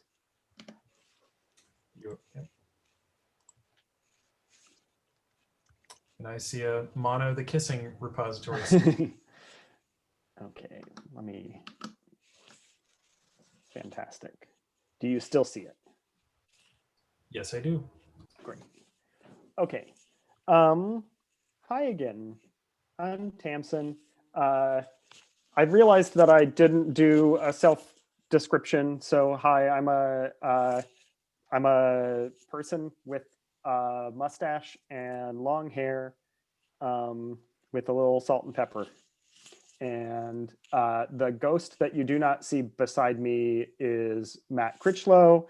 Unfortunately, I understand Matt is sick today, so this is wishing health to him and his family. This was going to be a bit of a Abbott and Costello routine, where I tell you all the good things about Project Surfliner's monorepo strategy, and Matt tells you the sticking points and downsides. And so if what you end up with is a slightly rosy colored view of this, then I apologize. Press me during Q&A. I've also enlisted Jessica Hilt to hop in Q&A and help me out with interpretations that might be less than my particular happy view of how this has all gone. That's also my revenge to Jessica for the title of this the title of this talk, which I'm pretty sure she picked. So she The did best pick it. title ever, I you think, mean? I think she did it to embarrass me, but I'm not embarrassed. So here we go. Let me start by telling you a little bit about Project Surfliner. So Project Surfliner is a collaborative project between the UC Santa Barbara and UC San Diego. We do have some interest from some other UC campuses. It's really scoped as UC internal collaborative digital library development. A phrase we use regularly is the collaboration is the project. So that may be familiar to some folks from a Samvera standpoint. It's pretty similar and somewhat inspired by the idea that Samvera is a community first and foremost. That said, Surfliner's goal is to build digital library products that are deeply shared. So this means that we use compatible infrastructure. We do continuous deployment to all the campuses that are using the products, and decisions that we make development decisions that we make are really tightly focused on being able to ship these services together. So we're very oriented around the idea that we're going to ship software. Part of the reason for Project Surfliner's existence is that both UC Santa Barbara and UC San Diego libraries had a sort of long-standing pattern of being able to do a lot of development and not necessarily get systems into production or carry them over the line to done. And we wanted to group up together to figure out how to not do that anymore and really make end-to-end service delivery the practice for both campuses. We do that in large part by selecting open source software that is close to what we need already and doing customization to make it shippable at both campuses. So we have a couple of products that are in production or close to it. Shoreline is our geospatial data services platform based on GeoBlacklight. And Starlight is our exhibits platform based on Spotlight. So you're seeing a theme. There's currently selection going on for what we're calling a staff-facing digital object management system that will serve as sort of the backbone, the place where we make backbone architectural decisions about how to do long-term object storage lifecycle and preservation decisions, and that's being called Comet. And I can say with a little bit of a lens into the details that it's likely that will be a Hyrax shaped thing. So that may also reflect some of the reflect on some of the details of my previous talk, and you can see sort of the motivations there. And then we also have a authority service called Lark, which heavily uses Valkyrie for its own architecture. It's not this is totally homegrown. It's not even a Rails app, but it does use a lot of Samvera-ish infrastructure. So that's why we are here talking about Surfliner, is that we're closely wedded to the Samvera community.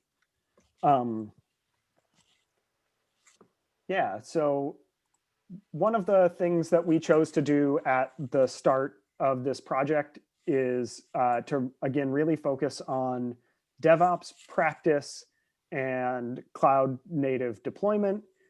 So that means we do 12-factor, which just, I'll skip revisiting the whole what is 12-factor thing. 12factor.net is the place to go to learn more. But what it means in practice for us and for the purposes of this talk is that we build one application and we deploy it to many environments. Those environments include, are separated along lines of like dev, staging, review, deploy, or production, et cetera. But they are also split along campus lines. So UCSB for Surfliner's purposes is an environment that we deploy Shoreline and Starlight into. Oh, and I forgot to mention the names are all historical trains. Surfliner is the train that runs between the two campuses, the current Amtrak train. 12-factor also means that we build applications for modern cloud deployments. We do that with Kubernetes. Each campus has a cluster and we deploy continuously to them. And then we build applications that are designed to scale. So that means that we want to be able to do horizontal scale out of our applications because we want to be able to build services that grow. 12-factor really means clean separation between the application and its environment. So environments vary, again, across deployment stage production, between campuses, and one of the strong opinions that we have is that we should be able to deploy our applications anywhere. We also follow an agile methodology. Our meetings are Scrum-like. We run 2-week sprints with combined daily stand-up across active products. I have to be careful about project versus product. So Shoreline, Starlight, Lark are products. Development teams are scheduled to work concurrently, and we're heavily invested in code review processes and pair programming. And part of that is building across the team. Okay, so that's Surfliner context. At the start of Project Surfliner, we made a choice. And that choice was perhaps made with limited knowledge in retrospect.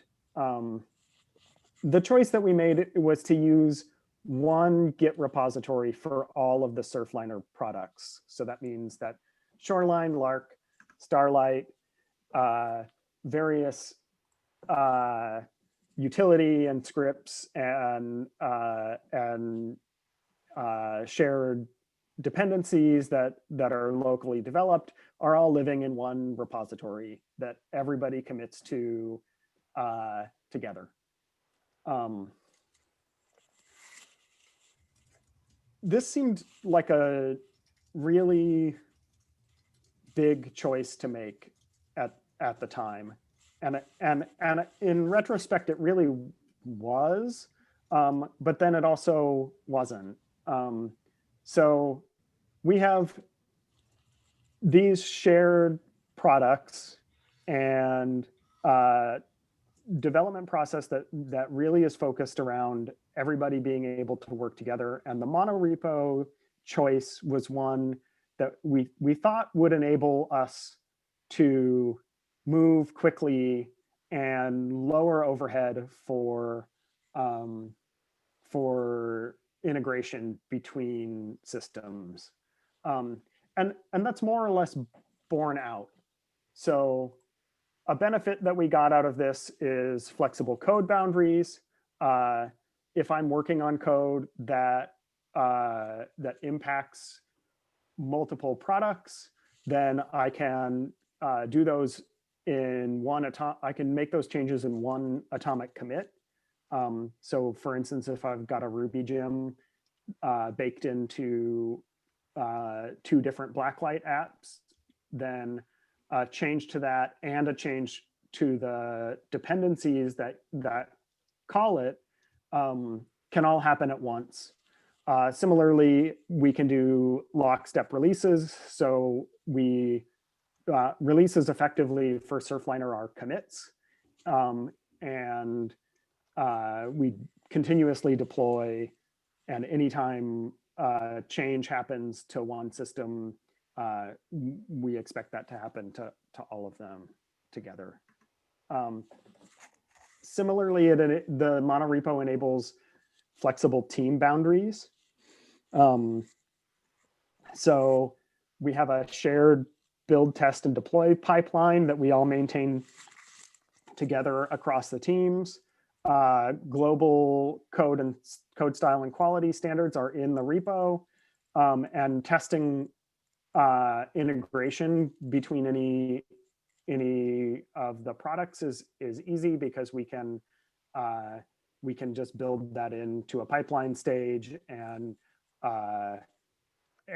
so it's the effect is that any developer who's engaged in one product can relatively easily ramp up on another one, because all of the processes that are supporting development are centrally maintained. So these are benefits that we hoped to get and that are indeed realized. And I want to back up a second now and talk a little bit about places where this hurts or where we're growing. And I'll start with that it took us a little bit of relearning around dependency management. So this is, I guess, the other side of the coin about lockstep code changes, is that extracting shared services is really different than we're used to. So like once upon a time, we would make a Ruby gem and release it, and then coordinate releases of that gem with the versions that are in use, and or sorry, with the applications that depend on it. The dependency pattern that we use in Surfliner is a little bit more like developing inline dependencies, like we're just vendoring in all the code that we share. Yeah, you can think of it as like poly inlining, and that's a little bit complicated, just in terms of figuring out what the process should be for making those changes. I think this is one where this is a downside that we've sort of managed to handle pretty gracefully, but it was certainly like it felt twice as complicated the first couple of times that we were trying to extract something into something shared, where like before we would have had a pattern where you make a repo and put a Ruby gem in it and release that gem.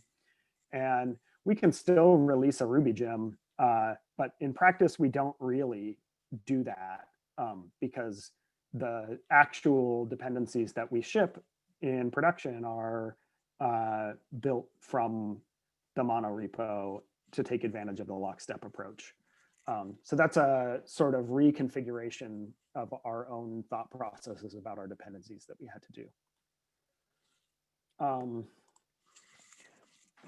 Pipeline maintenance was something that also took us like a couple of times to get right. So we made a choice pretty early on to use GitLab, and the main reason for that was that at the time, this predates GitHub Actions, but at the time, we really felt like the GitLab CI pipelines were best in class. And particularly, we really needed them to be able to do the kinds of tightly configured pipeline configurations that we needed to do to support the monorepo. So our use case really involves being able to run builds depending on what code has changed. And it took us a while to get those configurations correct. So early on, knowing that the right build jobs were running for the right code changes was a little bit touch and go. It's really important if you're going to continuously deploy an application that that you are able to run the right kinds of quality assurance processes, automated quality assurance processes when you're doing that. So if like I make a change that breaks Lark and it doesn't run the correct build and test stage, but deploys the application, that's really bad. What happened was that it took us a little while to get the configuration really nailed down. One interesting thing is that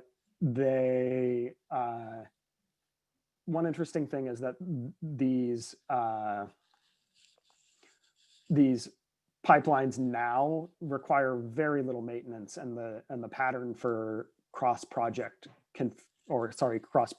configuration is really quite robust at this point. GitLab also kind of helped us by adding better support for our pipeline needs as time went on. So that led to a little bit of reworking of that pipeline configuration. But now we have directed acyclic graph pipeline dependency configuration. So that's the funny little chart that you're seeing here. There's a really specific now line of dependencies between jobs where they used to be very sequential. So these build stages that you see, build, test, integration, review, would be set up. They used to be set up in a way where everything in build had to finish running before test would run, and everything in test had to finish running before integration would run, and everything in integration before review that deploys a review app.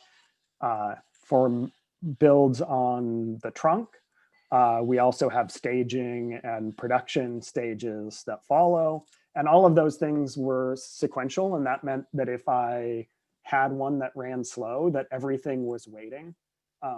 And they're sequential across products. So if one product's build is slow, then we'd be sitting around waiting for tests to run.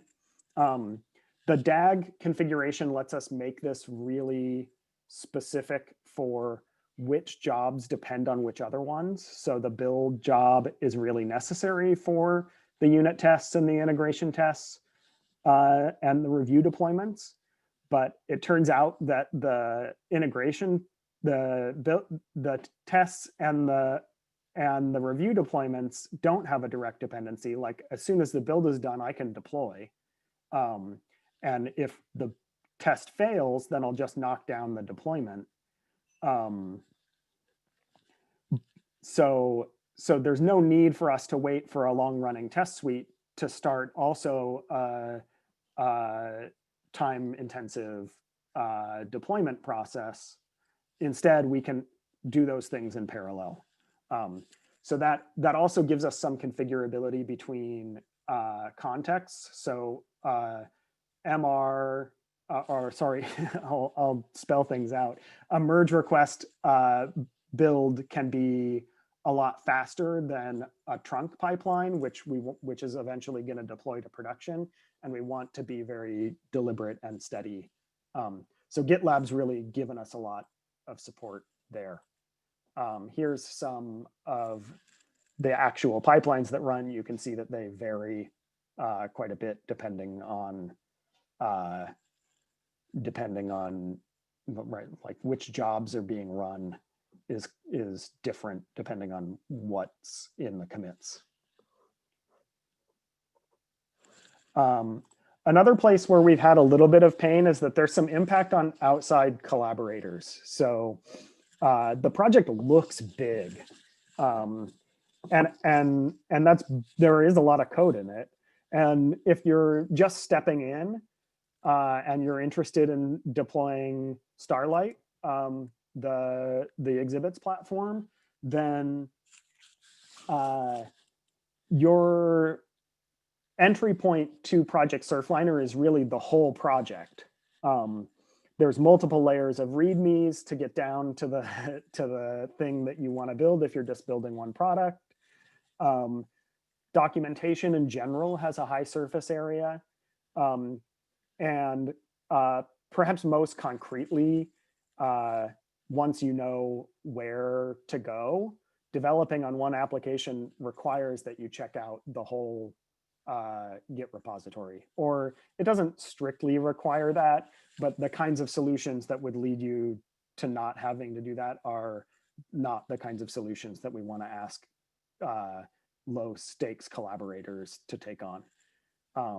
If I want to fork the repo, running the pipelines and contributing MRs is pretty hard. And what we've done with collaborators so far is really onboarded them in general so that they have access to push branches directly to our shared monorepo. Permanently forking just one application would be a huge pain. And maybe that's a feature. In fact, I want to just like put a slightly different lens on this. So it looks like a lot of downside to have the project be so big, but it's also correct. Like this is a high touch communication project, and it's not really designed for contributions to be thrown over the fence. That has some downsides, but it's mostly okay with us. So yeah, that's the Surfliner monorepo. And I'm happy to take questions or discussion at this point. I don't know how much time we have, but Anna asked a great question and I gave my perspective on it, but I thought maybe it would be good to get your perspective as well. I can't remember what our work cycle was before it was 60 days on, 60 days off. Do you remember?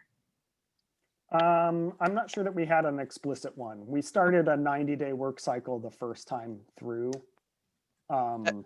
Just to like kickstart. And then I think later on we were like, okay, we actually need to be able to schedule this out across the campuses more predictably. So the 60 days on, 60 days off. A lot of choices that we make in Surfliner are designed to make decision-making overhead small. So it gives us a lot of predictability to just have a stable work cycle where we're either working together or explicitly not, and I can look ahead several quarters and make decisions about how to allocate my team's time on that basis. And from just to add to that perspective, it also was really good for some of our subject matter experts that were going to be participating in the sprint to be able to tell them when they needed to allocate time towards the project. And that's usually not developers, but metadata people or geospatial people. Anna asked another question, and I already responded with my Pollyanna, so I think it's your turn to be anti-Pollyanna. I'm curious how these retros feel when you do them with the same team 3 work cycles in a row and repeatedly like that for 60 days. Does it enhance follow-up on things that come up, or does it get perfunctory? I think I'm going to be Pollyanna about this too. I really like our retros. We use a tool called Retrium for the distributed retros that we love, and they're super useful every time. One thing that we're not always good about is follow up on actions for them, and that's a known issue. Is that some actions feel like Surfliner level actions, project level actions, and nobody really explicitly owns those because responsibilities are sort of split across teams. But but we do our best to organize follow-up.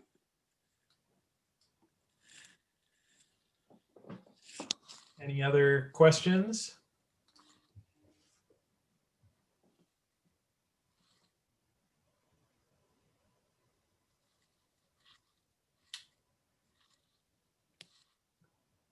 Great. This is pretty much time too, anyway, It is isn't pretty it? much time as well. Our break starts, I guess, now, and we'll convene back in about 11 minutes, so 1:20 p.m. Eastern Daylight.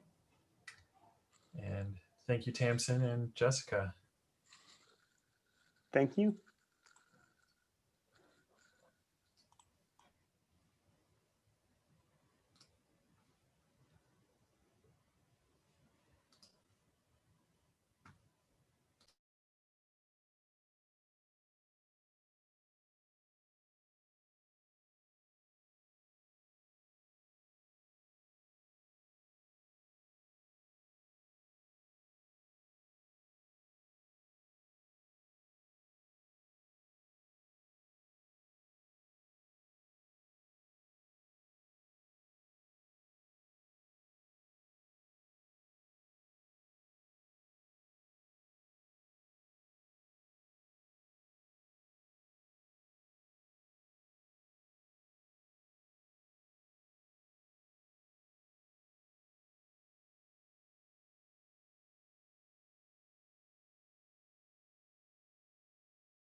For those who are online, we're at a Samvera Connect intermission.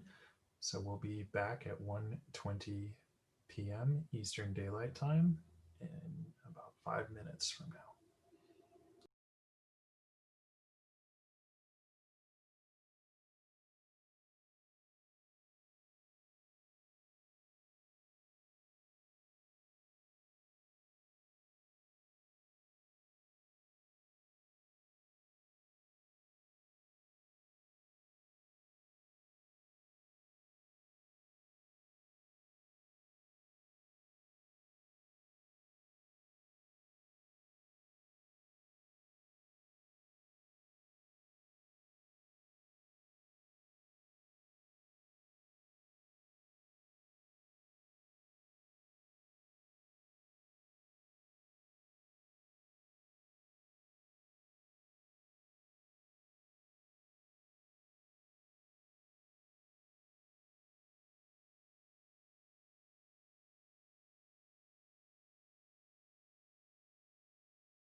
Welcome to Samvera Connect 2020. We're on a brief break. We'll be back in about 3 minutes at 1:20 p.m. Eastern Daylight Time.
Hello, everyone.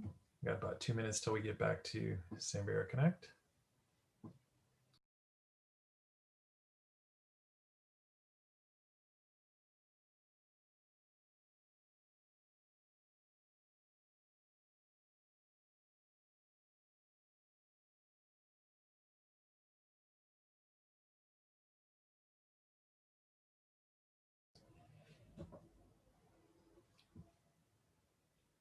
Trey or Anna, if you're up for taking the screen to get connected in.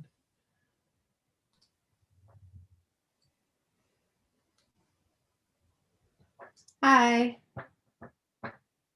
We got just a minute or two, so.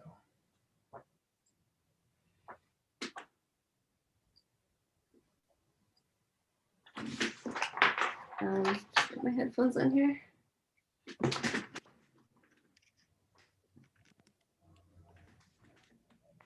Can you hear me? I can hear you.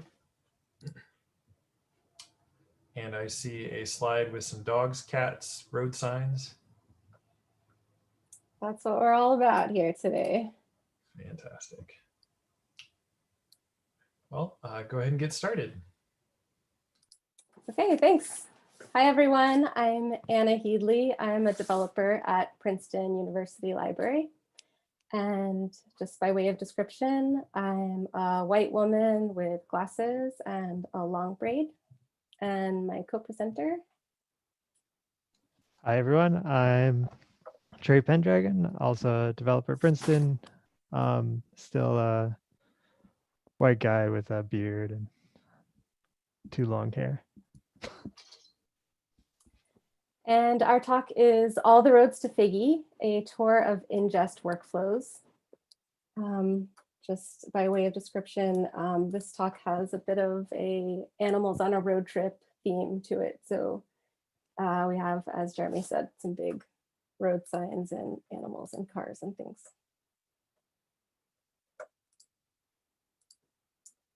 So today we're talking about Figgy, which is our digital repository at Princeton.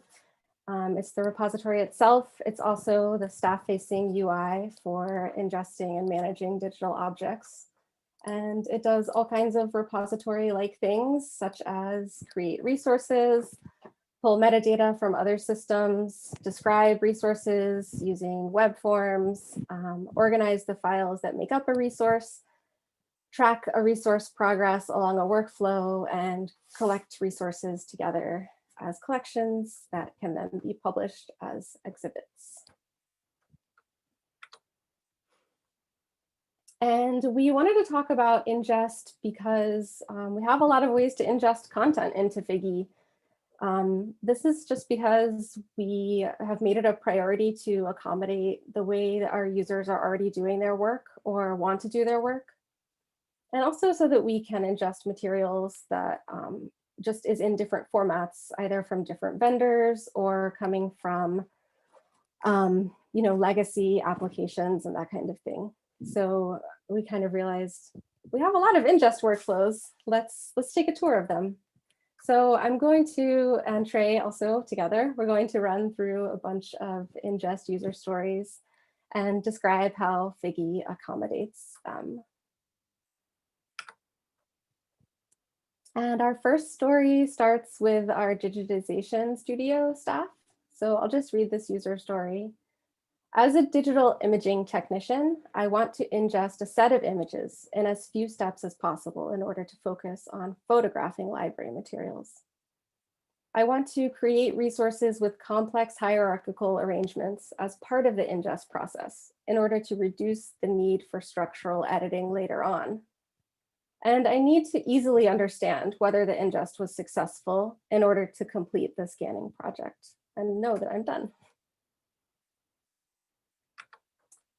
So the feature that supports that use case is called Save and Ingest. And from the perspective of our user, the workflow looks like this. You place images on a mount of our high volume storage array. You name the directory after a bibliographic ID or a finding aid component ID, and then you enter that same ID in the resource creation page in Figgy. You need to wait a minute for Figgy to discover the directory and show you that it has found it, and then you can click the Save and Ingest button. So I'm going to show some screenshots of this workflow. This slide shows a screenshot of the new resource form, and the source metadata ID has been filled in with a bibliographic ID. And on the bottom right, this is the save and ingest button, which currently shows its status as searching, and it's deactivated. So once that searching is complete, this slide shows the same form after the object has been found on the storage array. And the button is now active. It says save and ingest, and below the button, it displays a little bit of information. It says how many files were found, and it says where they were found, just so that you can make sure those were the ones I was talking about.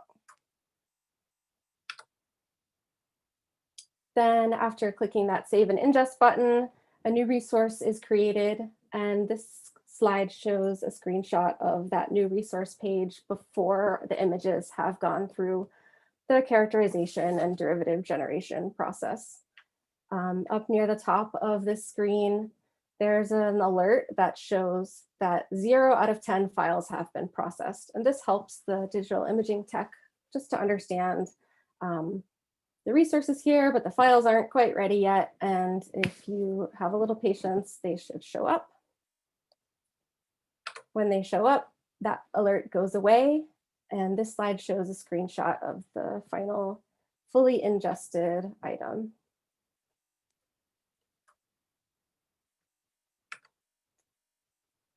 So this feature is implemented with some JavaScript on the form page, which hits a Figgy endpoint. It passes that ID, that source metadata ID. Figgy then looks around for that directory, and if the directory is found, then the button is activated by the JavaScript. At save time, Figgy has to find the directory again and then add the files to the resource. So this implementation relies on the directory being named after the external ID. And it also relies on a specific structure to the directory itself and its contents. And I'm gonna go over that structure just briefly in the next use case. So I won't get into it right now.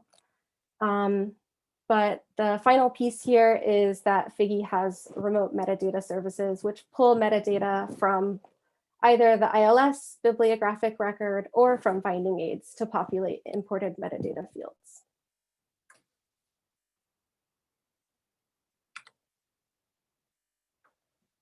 The next use case is also from the Digitization Studio, and it's kind of just like that, but more please.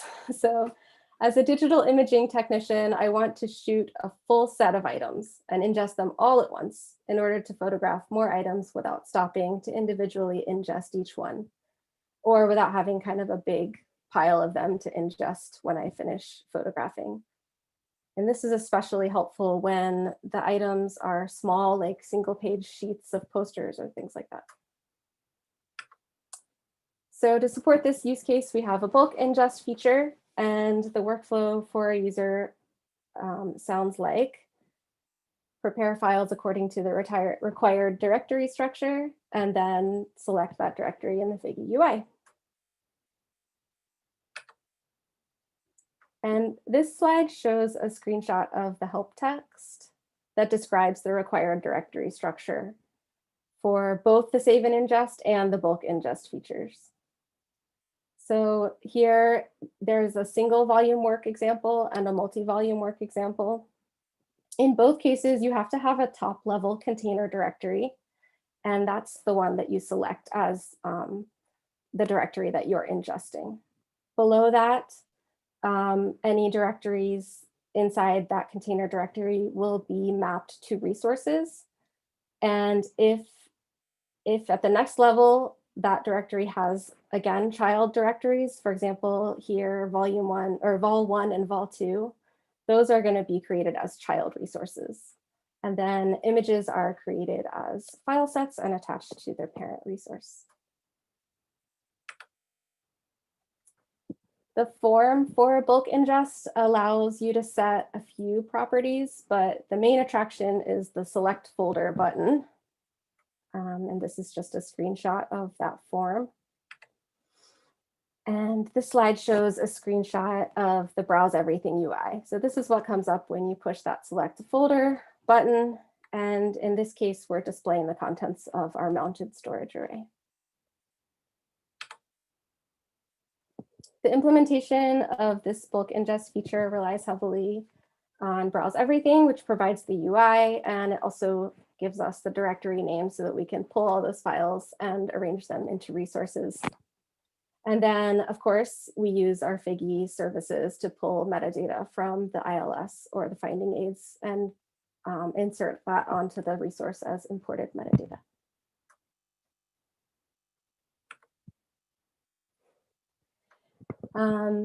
The next use case is request fulfillment. So as an archive specialist, I want to store and preserve digitized materials when I fulfill requests in order to increase their availability generally and avoid rescanning if someone needs them again. I want to integrate this preservation into my existing delivery workflow in order to keep document delivery straightforward for patrons. And we support this fulfillment use case in two ways. The first is through Google Drive integration. So using this feature from the user side, you would photograph the material, create a PDF, upload it to Google Drive, and then go into Figgy, create a new resource, and use the regular save button, not the save and ingest button. And then you have an upload files from server button where you can go in and select your file from Google Drive. The implementation of this feature is our Browse Everything integration. And this slide shows a screenshot of the Browse Everything file picker with a Google Drive source selected. This allows users to pick from their own files or shared files through the Google Picker API. The second feature that we have that supports this user story is a drag and drop upload. So to use this feature, a user photographs a file, creates a PDF or a set of files, and then saves that just locally on their own computer. This has also been used as a workaround for some problems that some of our users are having with Google Drive. And then they can just drag and drop the file directly from their machine into the target area.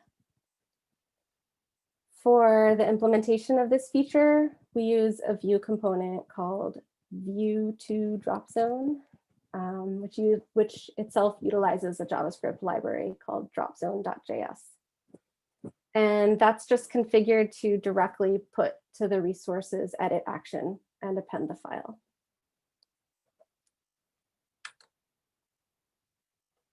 This slide shows a screenshot of the target area in Figgy. It's a big gray box, and a user can either click the upload files button at the top in order to use the Browse Everything integration, or they can drag and drop files into that target area, or click the target area and it will bring up their own operating system's file picker interface. And now Trey is going to present the next few use cases. Hey everyone. All right, so we're about halfway done on our little trip here. We're gonna slide into a rest stop, get a couple of bad things out of the vending machine, jump right back in, keep going. All right, so the scanning station use case is, as an access and lending specialist, I want to provide materials to offsite patrons during university and building closures. You may or may not have had one of these recently. In order to support the research, I want to use my own scanning stations and my workflows and avoid using new interfaces like Figgy in order to minimize required staff training and just have the highest throughput I can, because for some reason I've got a ton of requests in order to digitize new materials. So the way we implement this is we have an automated mounted ingest directory. As a user, all I have to do is I go to my scanning machine and I scan the whole section that I've been asked to scan. And then it makes a PDF and it puts it in a specific directory. And in 2 to 3 hours, I get an email that says, all right, it's done. You can email whoever and say that they can come see it in the catalog or whatever. The way this is implemented is a little more complicated, but we have an automated process. So every hour, all PDFs that were modified more than an hour ago gets copied to a new directory, and a sidekick job gets kicked off to ingest that. We use that last modified window just in case they're still moving those files, or they move them and then like rename them. We just don't want to make sure we kick off an ingest on a file that's about to change. That sidekick job makes a resource with all the right privacy and collection stuff for those items. They're all the same if they come out of this directory. And it uses the catalog ID from the file name to pull the metadata from our ILS. Then it splits the PDF into pages, makes a bunch of derivatives, and it keeps the PDF as a member so that if we mess up making the derivatives, we can just kick it off again. Every hour, another process completes them, which just means makes it available to patrons if all of their derivatives are done. And then for every item that it's completed, it sends an email to the appropriate department and says, well, these are done. You can email whoever and say that they can come and look at them. We don't have any screenshots for these use cases because the whole point is that you don't use the system. If you go to the next, please. Thanks. So the next use case is what we call ephemera collections. As an ephemera collection manager, I want to describe objects in Figgy as I prepare them for shipping to a digitization vendor in order to maintain data in a single location. When I get the files from the vendor, I want to bulk load them and then have Figgy attach them to resources I've already created. The idea here is, if you could move to the next workflow. The idea here is that I've got like a bunch of usually loose leaf materials that I'm not going to put in the catalog, and I'm not going to put into finding aids, but I need to just describe and preserve appropriately. So the way I do that is I get a box, I put a barcode on the box, I get a loose leaf material, I put that in a folder, I put a barcode on the folder, I describe the thing in a form, I put that folder in a box, and I just do that until the box is full. And then I ship that box to somebody to digitize it. They ship me back a hard drive. And then I attach all of those. So the idea here is that we describe everything up front, and then we attach the files later and mark them complete when those files show up. If you could go to the next slide. You can see here, this is one of the folders or the forms. We don't have a ton of fields, and we try to keep the cataloging fast and simple, at least as much as we can. You'll notice that there's a few other buttons over there that we're not going to talk about, but those sort of things are just around because the use cases around cataloging are different than the use cases for pulling metadata from somewhere else. If you go to the next slide. Technically, the way this works is once we ship them the box and they send it back, they give us a hard drive with a folder format where it's the barcode is the identifier. So the directory is named after the barcode, and then there's a bunch of files in there, and then there's just a bunch of those directories. What happens is somebody in the digitization studio plugs that hard drive in, copies over all the files, and then they actually run a rake task that we have in Figgy to do a bulk ingest of that directory, which automatically searches for searches for resources based on their barcode, attaches all the files, and then I, as the user for these materials, can then log in and see all of those images, spot check them, and if they're all okay, I can say, mark this whole box as done, and then they're available to patrons. Very similar idea. Another use case that is based around, we're going to ship these materials to a vendor. As an archivist, I want to ingest a Bagot bag that has digitized audio files, photographs, and XML in order to preserve and provide access to fragile materials. I want digitization notes saved on the Figgy resource in order to inform researchers of any quality issues. And I also want other descriptive metadata imported from the finding aid in order to avoid duplicate data. If you go to the next one. One thing that's unique about this use case is it actually existed before we had the bags, and the process worked out with the vendor before we had decided to ingest them into Figgy. So this is one case where we worked with what the vendor gave us. So what we do is we take all these AV materials, we send them to a vendor. They send us back a Bagot bag or several Bagot bags. This is a specification that I'm not going to get into. But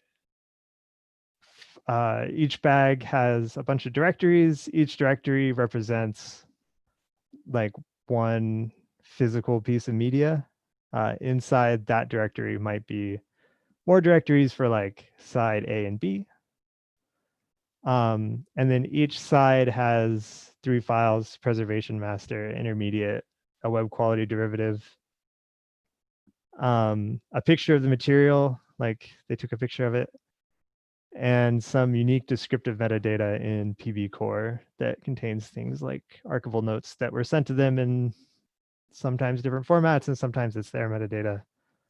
But for our use cases, it's just some metadata. The way we do this is we consider each bag, we gave it a name. It's a moderately arbitrary name, but we gave it the name Archival Media Collection. And they go to create a new archival media collection. They pull a source metadata ID.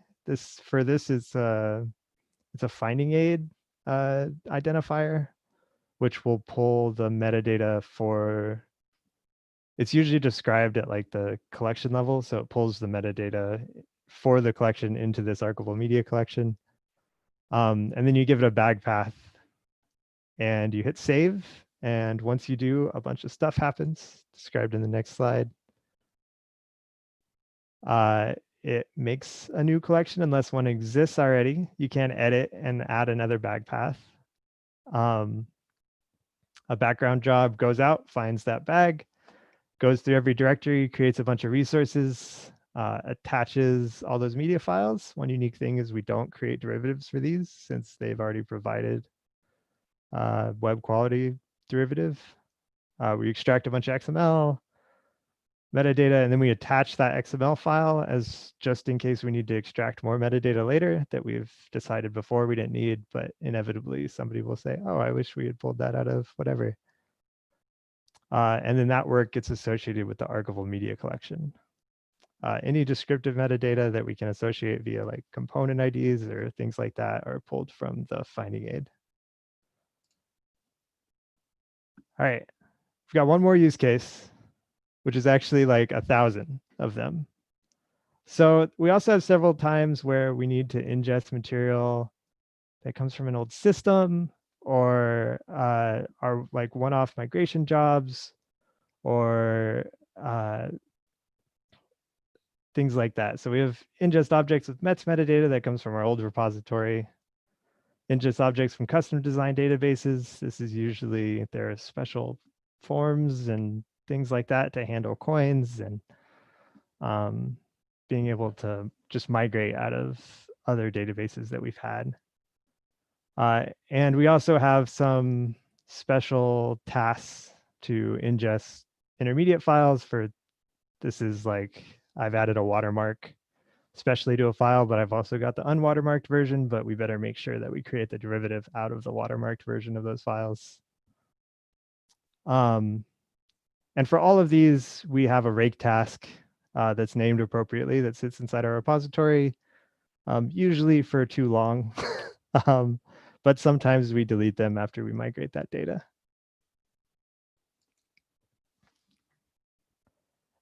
And that's it. This is how you can get a hold of us. We have our emails, our Slack IDs, and our Twitter handles. There's some credits after this for all the lovely images that Anna has found to represent our trip across the Figgy country. But I believe we have some time for questions, I hope. Yes, there was a question in Slack and I posted this into the chat. So the question comes from Chris. When you retrieve metadata from the ILS, do you also sync the metadata with the ILS later? Is it one way, two way? We never, so, okay. So two things. You can't edit the metadata that gets imported. One goal of Figgy was that we don't end up with multiple versions of metadata that don't talk to one another. But if metadata in our ILS changes, we do automatically synchronize it with our records in Figgy. And similar question with the finding aid from Jen. Same story. Other questions?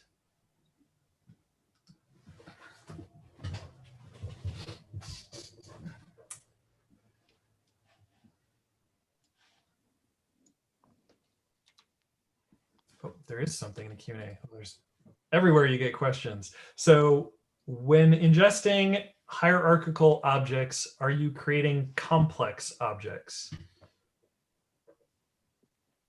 So mostly what we support is resources that themselves kind of have nested resources inside them. And our primary use case for this is a multi-volume work. We model a multi-volume work as one resource with several child resources, and then each of those child resources has, file sets with images. We have other cases like for the archival media collection. There's some more complex modeling in there that has to do with reflecting the structure of the finding aid. So it's sort of similar to the multi-volume work because several recordings might be kind of grouped together as one sort of unit, although obviously they would each have their own set of files. But I don't know if you want to say more what you mean by complex resources. I will let the question asker ask more. I was reading from the Q&A.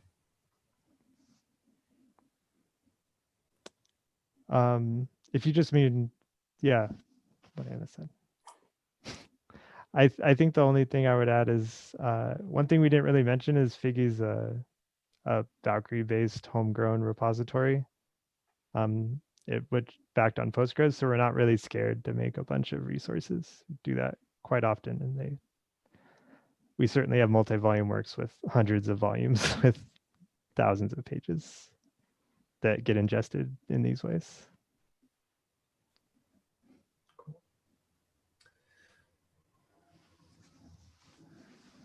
In this brief moment, at 1:50, we will start lightning talks.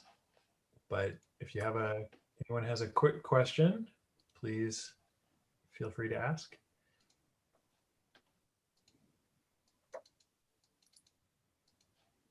All right, thank you. Yeah, thank you, Trey and Anna.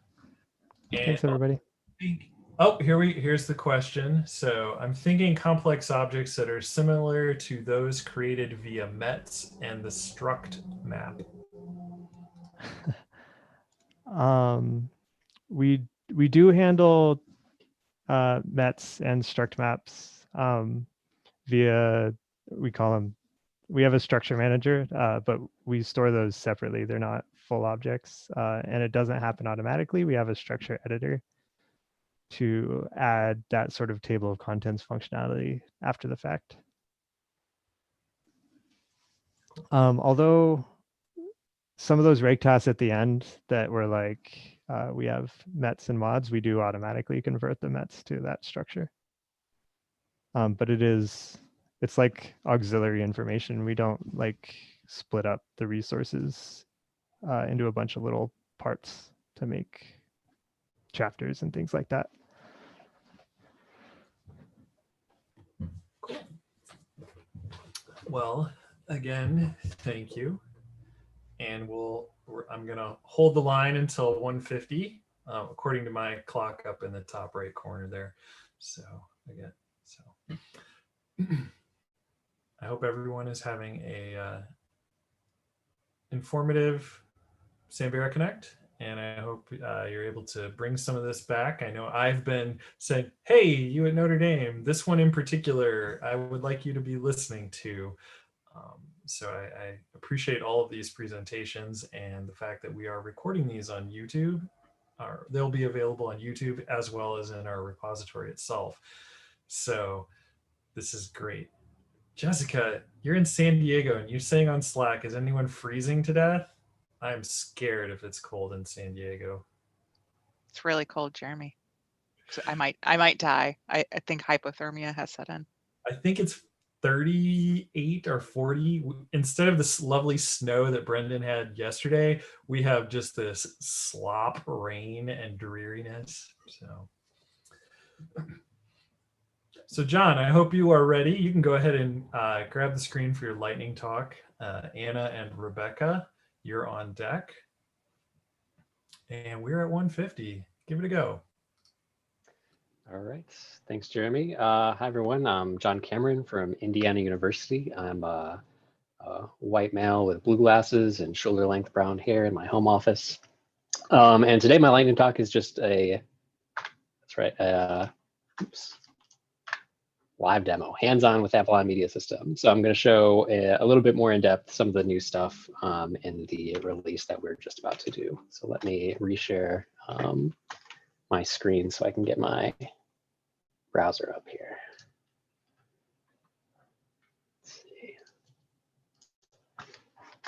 Great. Okay.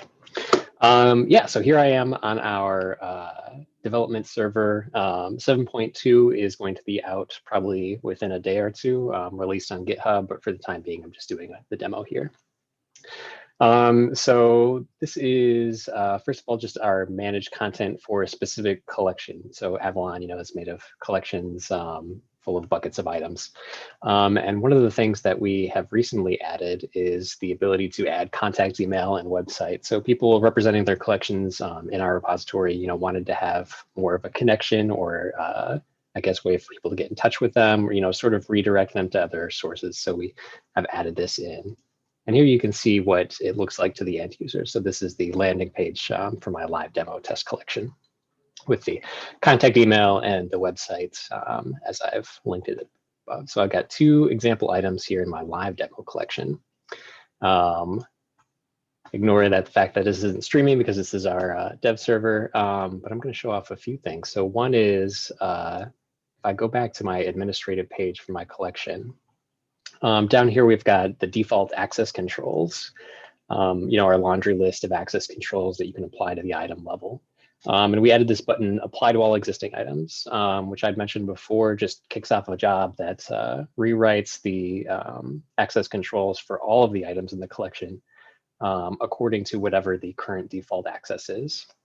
So this is great because before, we would have really, really large collections with a very large number of items. And before, you might have to go to your selected items, do this update access control. It was technically possible, but you still had to manually select, however many thousands of items you had per collection. So with that change, it's very easy, click apply.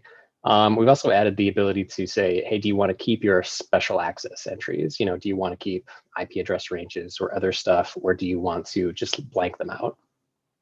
So that's sort of like a little convenience feature. And then if I go into one of these, so you'll see a few different things. One is here's an item with two sections. And in this details page over here, we have it tabbed now. So we've got this new files tab here. And this shows all the supplemental files that have been attached to either the section or to the item level. So we really wanted to make sure that you could associate an object with either. If I go to the edit page here, let's go to manage files. So this sort of shows the different layout that we've done. So before, a lot of this information was in the structure section of the edit page. And now this is just for structural metadata. So we do still do, structure editing, rearranging here, but manage files is where you can actually now go to edit specific files that you've uploaded. So we've moved the captions and then the ability to add a supplemental file. And again, that could be any binary file. I can click here and edit the label that goes around to a hyperlink. And then down here is a new section for item level supplemental files. And again, we can go there. And then if I go to preview, by default, we have it set, I think it's set up for download. Yep. So that'll prompt me to download this file. So in addition, one thing I didn't touch on earlier is we have this access restrictions little panel down here. That's so that it's explicit to everyone who is viewing the item what the access level is, whether it's collection staff. So it's kind of like, why do I have access to this? Am I in a special group? Is it because it's available to everyone in my unit or my department, etc. And let's see. And then over here, I'm going to show, so I've got these 2 items from my test demo collection selected. And one of the things that we've done is add this merge. So you can see we sort of like fleshed out these administrative tasks that you can take on a selected set of items. And merge is a way to, basically moosh 2 items together, and the combined files will be, sort of accumulated into one. And then when you go to take the action, you select which object you want to, basically hold the metadata. So you can do either or. Let's do cats. So I click merge, and then it'll kick off the job, merging one item into cats. And if I click that, now I can see that the 2 sections from my cats item and this other section from my skyline item are combined into one big thing. In addition, you can see that it's retained the supplemental files that were on this, and all that. Let's see. So that's really everything. I'm just about time. Oh, the other thing to note here is we've keep sort of fleshing out this manage administrative tab too. So now we have a link directly to Sidekick from the manage navigation bar. Before, this route was always accessible, but it was kind of buried. And in terms of, admin usage, it's a kind of a common task to hit up the Sidekick dashboard and see what has failed or is in process. And I'll conclude with that. I think I'm just at about time. Thank you, John. Anna and/or Rebecca, go ahead and grab the screen. All right. Let me just get my talk up here.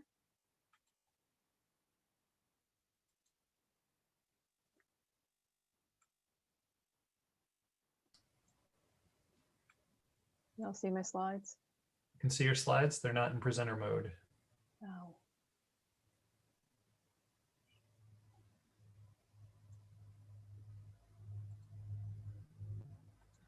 How's that? There we go. Thank you. All right, I am Rebecca Cuddy. I'm the Institutional Repository Librarian at UNC Chapel Hill, and my colleague Anna Goslin is the Metadata Librarian at UNC, and I are going to talk very, very briefly about a project we did to clean up some metadata in a vendor report for our Hyrax-based institutional repository, the Carolina Digital Repository. So I'm going to introduce the problems we found, and then Anna will go into how we addressed them. So the problem. In 2018, we purchased a report from a company that was then called One Science. They listed about 47,000 openly available articles authored by UNC researchers. And the vendor presented this as an out-of-the-box solution to filling the repository. We were really excited to start this work. Our repository had been very student paper focused, and we really wanted to refocus it to faculty scholarship. So we thought that the data in this report would really help us do that quickly. But when we started to evaluate the metadata in the report and really look into it, we realized that there were a lot of errors. We were missing some authors, we were missing some data were truncated, particularly abstracts. And the report also included a script to download PDF files of the openly available articles. And we discovered that the script actually had errors that overwrote the file names, so the wrong PDF would end up being attached to a record. not great. The report was also missing several key fields. The UNC authors didn't have departmental affiliations, which is a key use case for the CDR.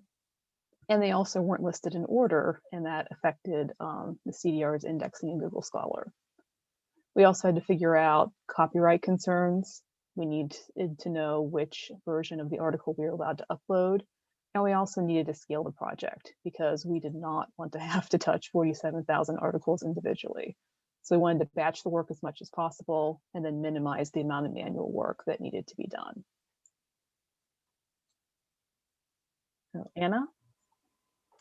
All right, so what we did is we investigated a number of different solutions and other data sources to ensure that we were ingesting the best metadata that we could and meeting the needs of our local repository. And one strategy that we used involved using a data dump from our campus's LDAP directory service to match and confirm which authors were UNC affiliated and confirm their academic department affiliation within UNC. In addition, we used the article DOIs to query Scopus, the abstract and citation database from Elsevier, to retrieve metadata about the articles from a second source and compare that metadata to the metadata in the original One Science report. Some of the One Science articles were missing DOI information, so for those, we were able to find DOIs for some, but others just didn't have that identifier assigned. We did a number of test ingests throughout the investigation of these different strategies and data sources to determine which was providing the best result, including some manual comparisons of the metadata to the PDFs themselves. Next slide. So we found that the Scopus data was a useful way to supplement the metadata that we received in the original spreadsheet. It included authors that were missing in the initial report. It included additional affiliation information and information about the author order. So after a few rounds of testing, we decided to use Scopus as our data source for author information. And continuing to use the initial metadata spreadsheet for other article metadata, such as the title, the journal title, and the date of publication. And in our upcoming ingest batch, we are sourcing additional metadata from Scopus, specifically the volume, issue, and page numbers. So even with improved metadata from another source, we still needed to map UNC department affiliation information to our department controlled vocabulary, which is configured in a YAML file in our repository. And we're doing this in large batches as much as possible to avoid having to map the same information more than once. And finally, we ensured that our script was correctly downloading the associated article PDFs and merged the metadata and the mappings that we had come up with and successfully ingested the 5,000 articles that our team decided to tackle in the first batch. Though we've been developing batch import functionality for the repository, this ingest was done via a script thanks to one of our developers. Thank you. So our next steps, we're planning to load more articles in the report. As Anna mentioned, we have an upcoming batch. It's about 22,000. We've batched the work just due to copyright concerns, and we're defining other broad rules for the rest of the articles that will reduce the amount of individual vetting we have to do, but we'll probably still have to do some. And we're also adapting lessons from the first batch. We found a lot of errors by doing test batches, so we'll keep doing that and incorporate more Scopus metadata since, as Anna said, we discovered this was more reliable than One Science's metadata. But it still has its drawbacks. We realized sometime between when we load the first batch and then started work on the second batch, Scopus dropped departmental level affiliations, so we'll have to figure it out. And here's our contact information if anyone wants to ask us some questions about the project. Thank you. We will hold till the 2:04 to get us right on time. So Julie, I hope you're ready. You can bring up the slides. There we go.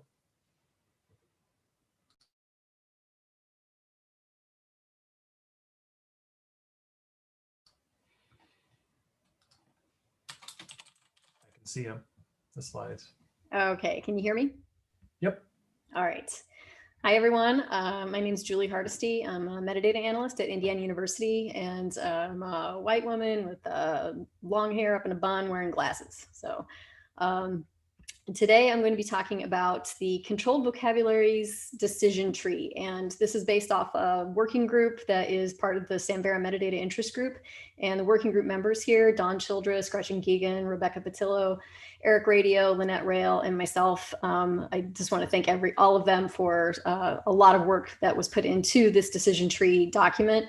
So the decision tree, which is linked in the slide here, it's a Google Doc, is meant to provide guidance for selecting and using controlled vocabularies behind descriptive metadata fields. So the idea here is that it's helpful for the Samvera community, but also potentially in general beyond the Samvera community. We're also specifically wanting to provide information useful to the Samvera community on how to work with controlled vocabularies in Hyrax and Haiku. So what we've done with this decision tree is broken it up into what we're calling levels. And the first level is evaluating any controlled vocabularies that might come with a system that you're using. So identifying things to consider when you're evaluating if those supplied controlled vocabularies work for your needs. We're also defining a little bit of terminology specifically for the decision tree document to distinguish between what we're kind of calling capital C controlled vocabulary, like proper name. That's something that would be called externally, like a linked data source. Versus what we're calling a term list, which might be sourced from an authority, but is a list of terms that's stored locally for whatever reason for use in the system. And we also are supplying with each level a Hyrax Haiku example. And so for this first level, looking at supplied vocabularies, we're going through the fields that have supplied terms out of the box. So looking at location and resource type and right statement and license. And those are all Hyrax fields that come with the term list available or controlled vocabulary connected. And the second level, we look at how to manage adding or replacing a controlled vocabulary. And so this starts off evaluating the capabilities of what your system makes possible for you to do. So is it possible to add a vocabulary, or is it possible to change a vocabulary that's supplied? So then we go into ways to look for controlled vocabularies if a change is needed, and tips for evaluating any controlled vocabularies that you might consider. And then in the Hyrax Haiku example for this level, we have a scenario where you're adding a linked data controlled vocabulary to the subject field in Hyrax. And that's using connections from the questioning authority gem. And so we're connecting over to documentation from questioning authority on how to do that. And then the third level is looking at customizing, like editing, modifying, or creating a controlled vocabulary for use. And again, this kind of starts off looking at the system capabilities to see if it's possible to make changes to a supplied control vocabulary or term list. And then we go on to include tips on how to go about creating a term list. And this can be a bit of a larger thing if you're getting into an entire taxonomy, but you could also just be dealing with a local term list that you need to supply. And then for the Hyrax Haiku example here, we offer two examples, one for creating and one for modifying a controlled vocabulary. So the creating one is supposing you need a custom local list of departments or programs within a university to identify a location for an institutional repository collection of items. So putting together that list of terms and how you might add those in. And we link to some Samvera knowledge-based documentation for doing that within Hyrax. And then the other example is modifying the right statement list of terms that's supplied with Hyrax in case you want to do something like remove one of the options that you wouldn't be using, and how you would go about doing that within Hyrax. So the decision tree also includes a kind of a further reading list, and this is where we try to supply some options for investigating how to create a controlled vocabulary if that's something that you're needing to do. And I think this is something where we're open to some suggestions, particularly for controlled vocabulary design. If there are resources you know of that are out there, we're still looking for things to add into this reading list. and also general overview on controlled vocabularies. We have a couple of things, but if anyone has something that they really like, it would be interesting to know what that is to include. And we're also providing information in some appendices to try and help out. And these are, for the most part, Hyrax haiku related. It's information to identify where supplied term lists are located in the Hyrax code base, and information about the controlled vocabularies that come available with questioning authority when that gem is invoked. So in addition to the decision tree document, we also have a spreadsheet at this point of controlled vocabularies and criteria. And this is still a work in progress. This isn't quite as finished as what we were hoping, but we're wanting to try and create a list that is something that can be collaboratively added to. So we have it as a Google spreadsheet now, but we're contemplating if this is something that would work better as a GitHub repository with a CSV that could be updated.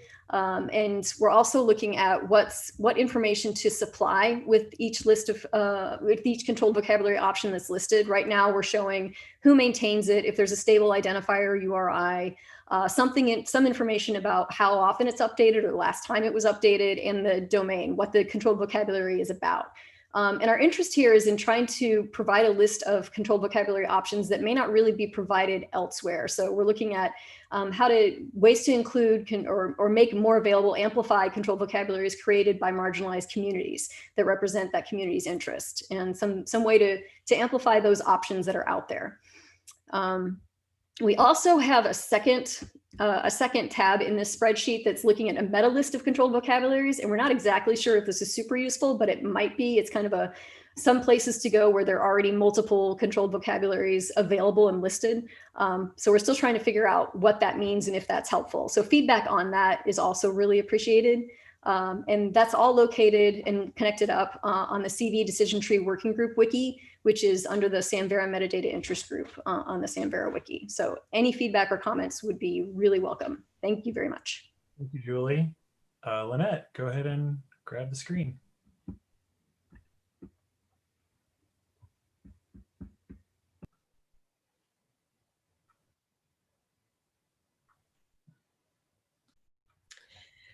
All right, I am Lynette Rail from Cornell University. I'm a Ruby developer and have been a core contributor in Samvera for the past 6 years.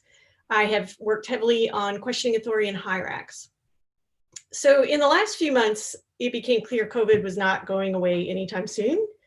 And I was pretty frustrated by the visualizations that were available for my local area.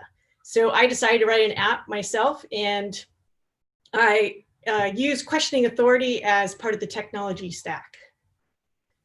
So it was really important to me to use data that was well accepted. So I'm using the Johns Hopkins data, and I connect to that using the COVID API, and that is where questioning authority comes in.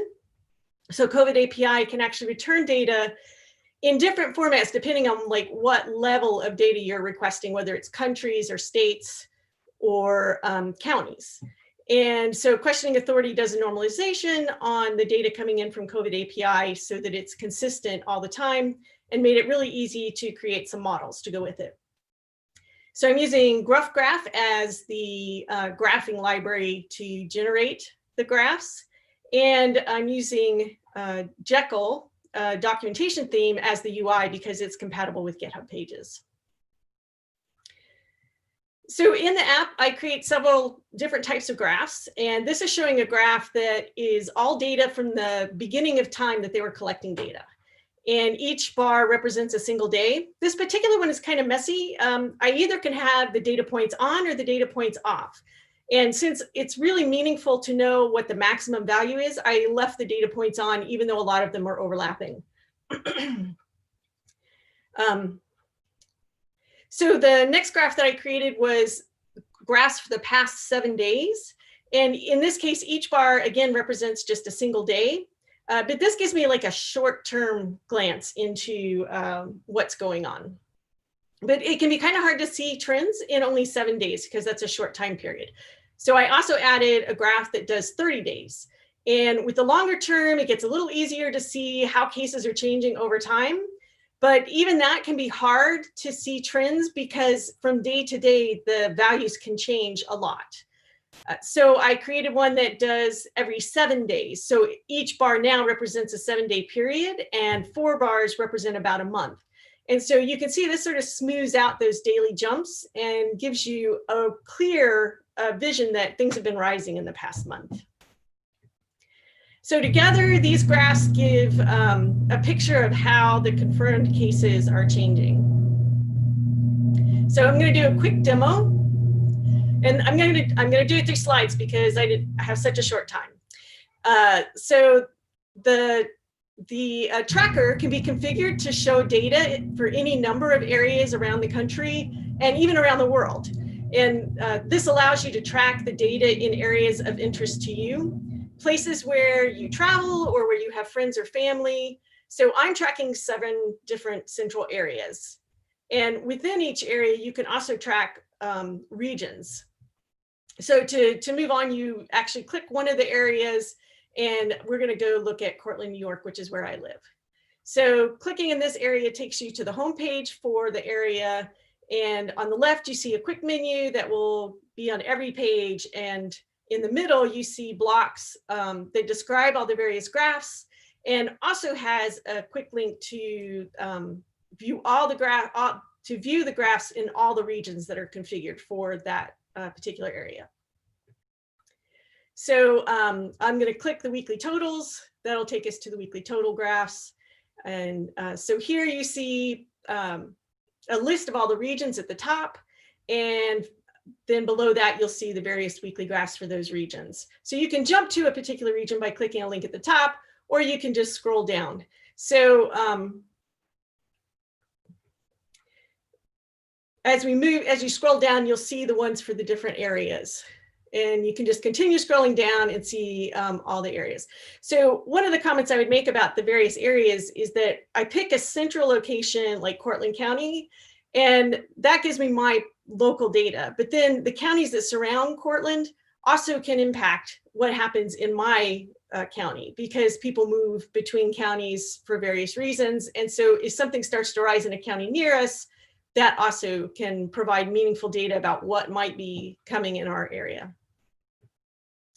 So to see another view, we can click on the sidebar. And in this case, I'll look at the region, the by region, which will show all graphs for a particular region. So we'll look at Cortland. And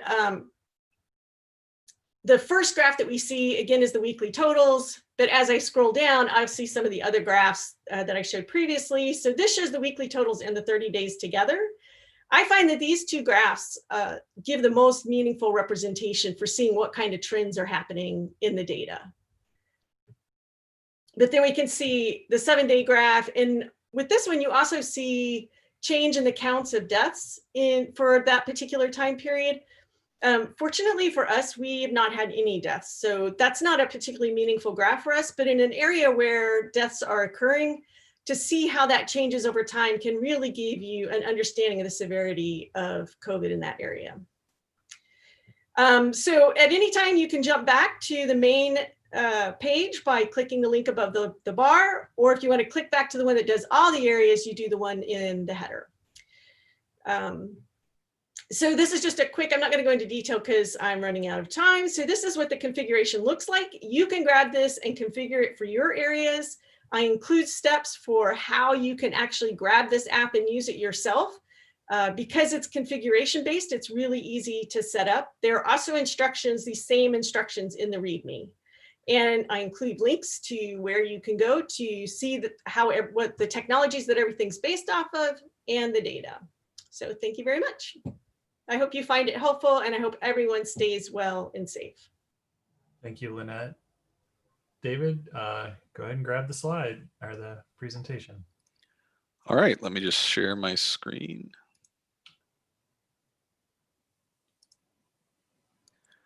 There we go. Okay. Well, so hi, everyone. I'm David Wilcox, the program leader for Fedora at Lyrasis. I'm bald with a beard, just working out of my home office here. And just want to give a brief update on Fedora 6.0, and particularly focus on some of what I think are the biggest impacts and opportunities for Samvera. So as a brief recap, for those that might not be following development of Fedora 6 super closely, we really have a kind of 3 high-level goals for this release. One is to reduce the effort required to migrate to Fedora. This has been kind of a difficult issue in versions 4 and 5, as well as enhancing some of the long-term digital preservation features that Fedora offers. And finally, working to improve some of the performance and scale issues that have arisen, again, particularly since version 4 and 5. So the process that we're following here is pretty simple. A lot of the performance and scale issues that we encountered really are due to the mode shape persistence and storage layer that exists in versions 4 and 5. So one of the first things we've done is just to get rid of mode shape entirely and replace it with a much more simple, less complex persistence that is based on the Oxford common file layout. At the same time, we're really trying to retain alignment with the Fedora API so that clients that built on top of version 4 or 5 don't have to make major changes in order to work with version 6. And finally, we're really committed to releasing with robust migration tooling, although I think in order to support migration use cases within the Samvera community, we'll need to work a little bit more with community members to make sure those tools satisfy the use cases. So in such a brief presentation, I can't say too much about the Oxford Common File layout specifically. This is kind of a one-sentence description for those that might be less familiar with it. Really, it's just a kind of an open standard for how you can lay out your files and folders on disk in such a way to be more compliant with digital preservation best practices. But there's lots more to say there. There's a link to the specification itself and the community mailing lists, et cetera, that you can certainly take a look at if you want to dive into those details. But I wanted to focus here just in the last few minutes on what I think some of the potential benefits are for the Samvera community with Fedora 6. So one is just this idea of transparent persistence. This was something that existed to some degree in Fedora 3 and kind of went away a bit in version 4 and 5, but that we've really returned to in a much more standardized way. So being able to lay out all the content in a way that is interpretable by both humans and machines, and so that it's really independent from the application itself and kind of working towards some of those digital preservation best practices. We've also done a lot of work on performance and scale. So we have a lot of work that we've done using JMeter to set up some tests and tools like Grafana for being able to do some nice dashboards to display how Fedora is performing in various regards. And so far, the performance tests we've done are very promising. I think anyone with performance use cases or scale use cases for Fedora would really encourage you to get involved. I have some links at the end. We'll be publishing some results shortly, so you'll be able to see kind of what we've managed to demonstrate so far. But by removing mode shape and simplifying the storage architecture, we've solved a lot of the issues, particularly those raised in the Samvera community around issues around many members and things like that have largely been resolved in this latest version. But we do want to validate that with the community. And finally, something that might be of interest to developers in particular, there is now a new built-in search endpoint in Fedora. So previously in version 4 and 5, we only supported external search via something like Solr or Elasticsearch done as an external index. This is not intended to replace either of those, but there is now a new built-in simple search. There's a search API for it. The kinds of searches you can do, we largely took from the sorts of searches that Valkyrie supports, so they should be fairly familiar. And it's just built off of an internal database, and you can choose from a variety of database technologies your preference there. So in terms of where we are with development, we're just on the cusp of putting out an alpha, and actually that alpha is very nearly a beta. It is almost feature complete itself. Running another code sprint next week. Expect to have an early or a production release early next year. So there's some links here if you want to follow along with any of the testing around the migration utilities, lots of performance and scale testing if that's of interest to you, and ways to get in touch if you want to participate that way. So that's just my contact information. If you'd like to get in touch with me and ask me any questions about this, I'm always available to chat. But otherwise, that's it. So thank you very much. Thank you, David. Well, I guess I need to share my screen. All right. For anybody who's ever tried to manage lightning talks via the online stuff. It's nerve-wracking. Thank you all participants. That was very smooth. Greatly appreciate it. So this brings us to the end of presentations for today. I want to remind everyone that there is community building events before and after the day's presentations. The one that we have this afternoon or morning, depending, no one's morning, evening, it's to be a kind of a social gathering, and it's scheduled to start at 2:45, but we'll have some people in the room at 2:30. Come socialize. If we end up with a group of 4, we'll be all in one room. If we start hitting the 7 or so, we'll split up into some breakout rooms. You can have those little conversations that you usually get at a conference, face-to-face conference. So a reminder for joining us tomorrow at Samvera Connect on, it says Wednesday. I have been very confused on what day it is, and I believe it is Wednesday. Yes. So Wednesday, October 28th at 8 a.m. Pacific time, 11 a.m. Eastern, and 1500 Greenwich Mean Time. Thank you again, all of the presenters, and to the technical team who made this day as an MC here. It just went so smooth. And I look forward to seeing you at the social event, everyone. Have a great day.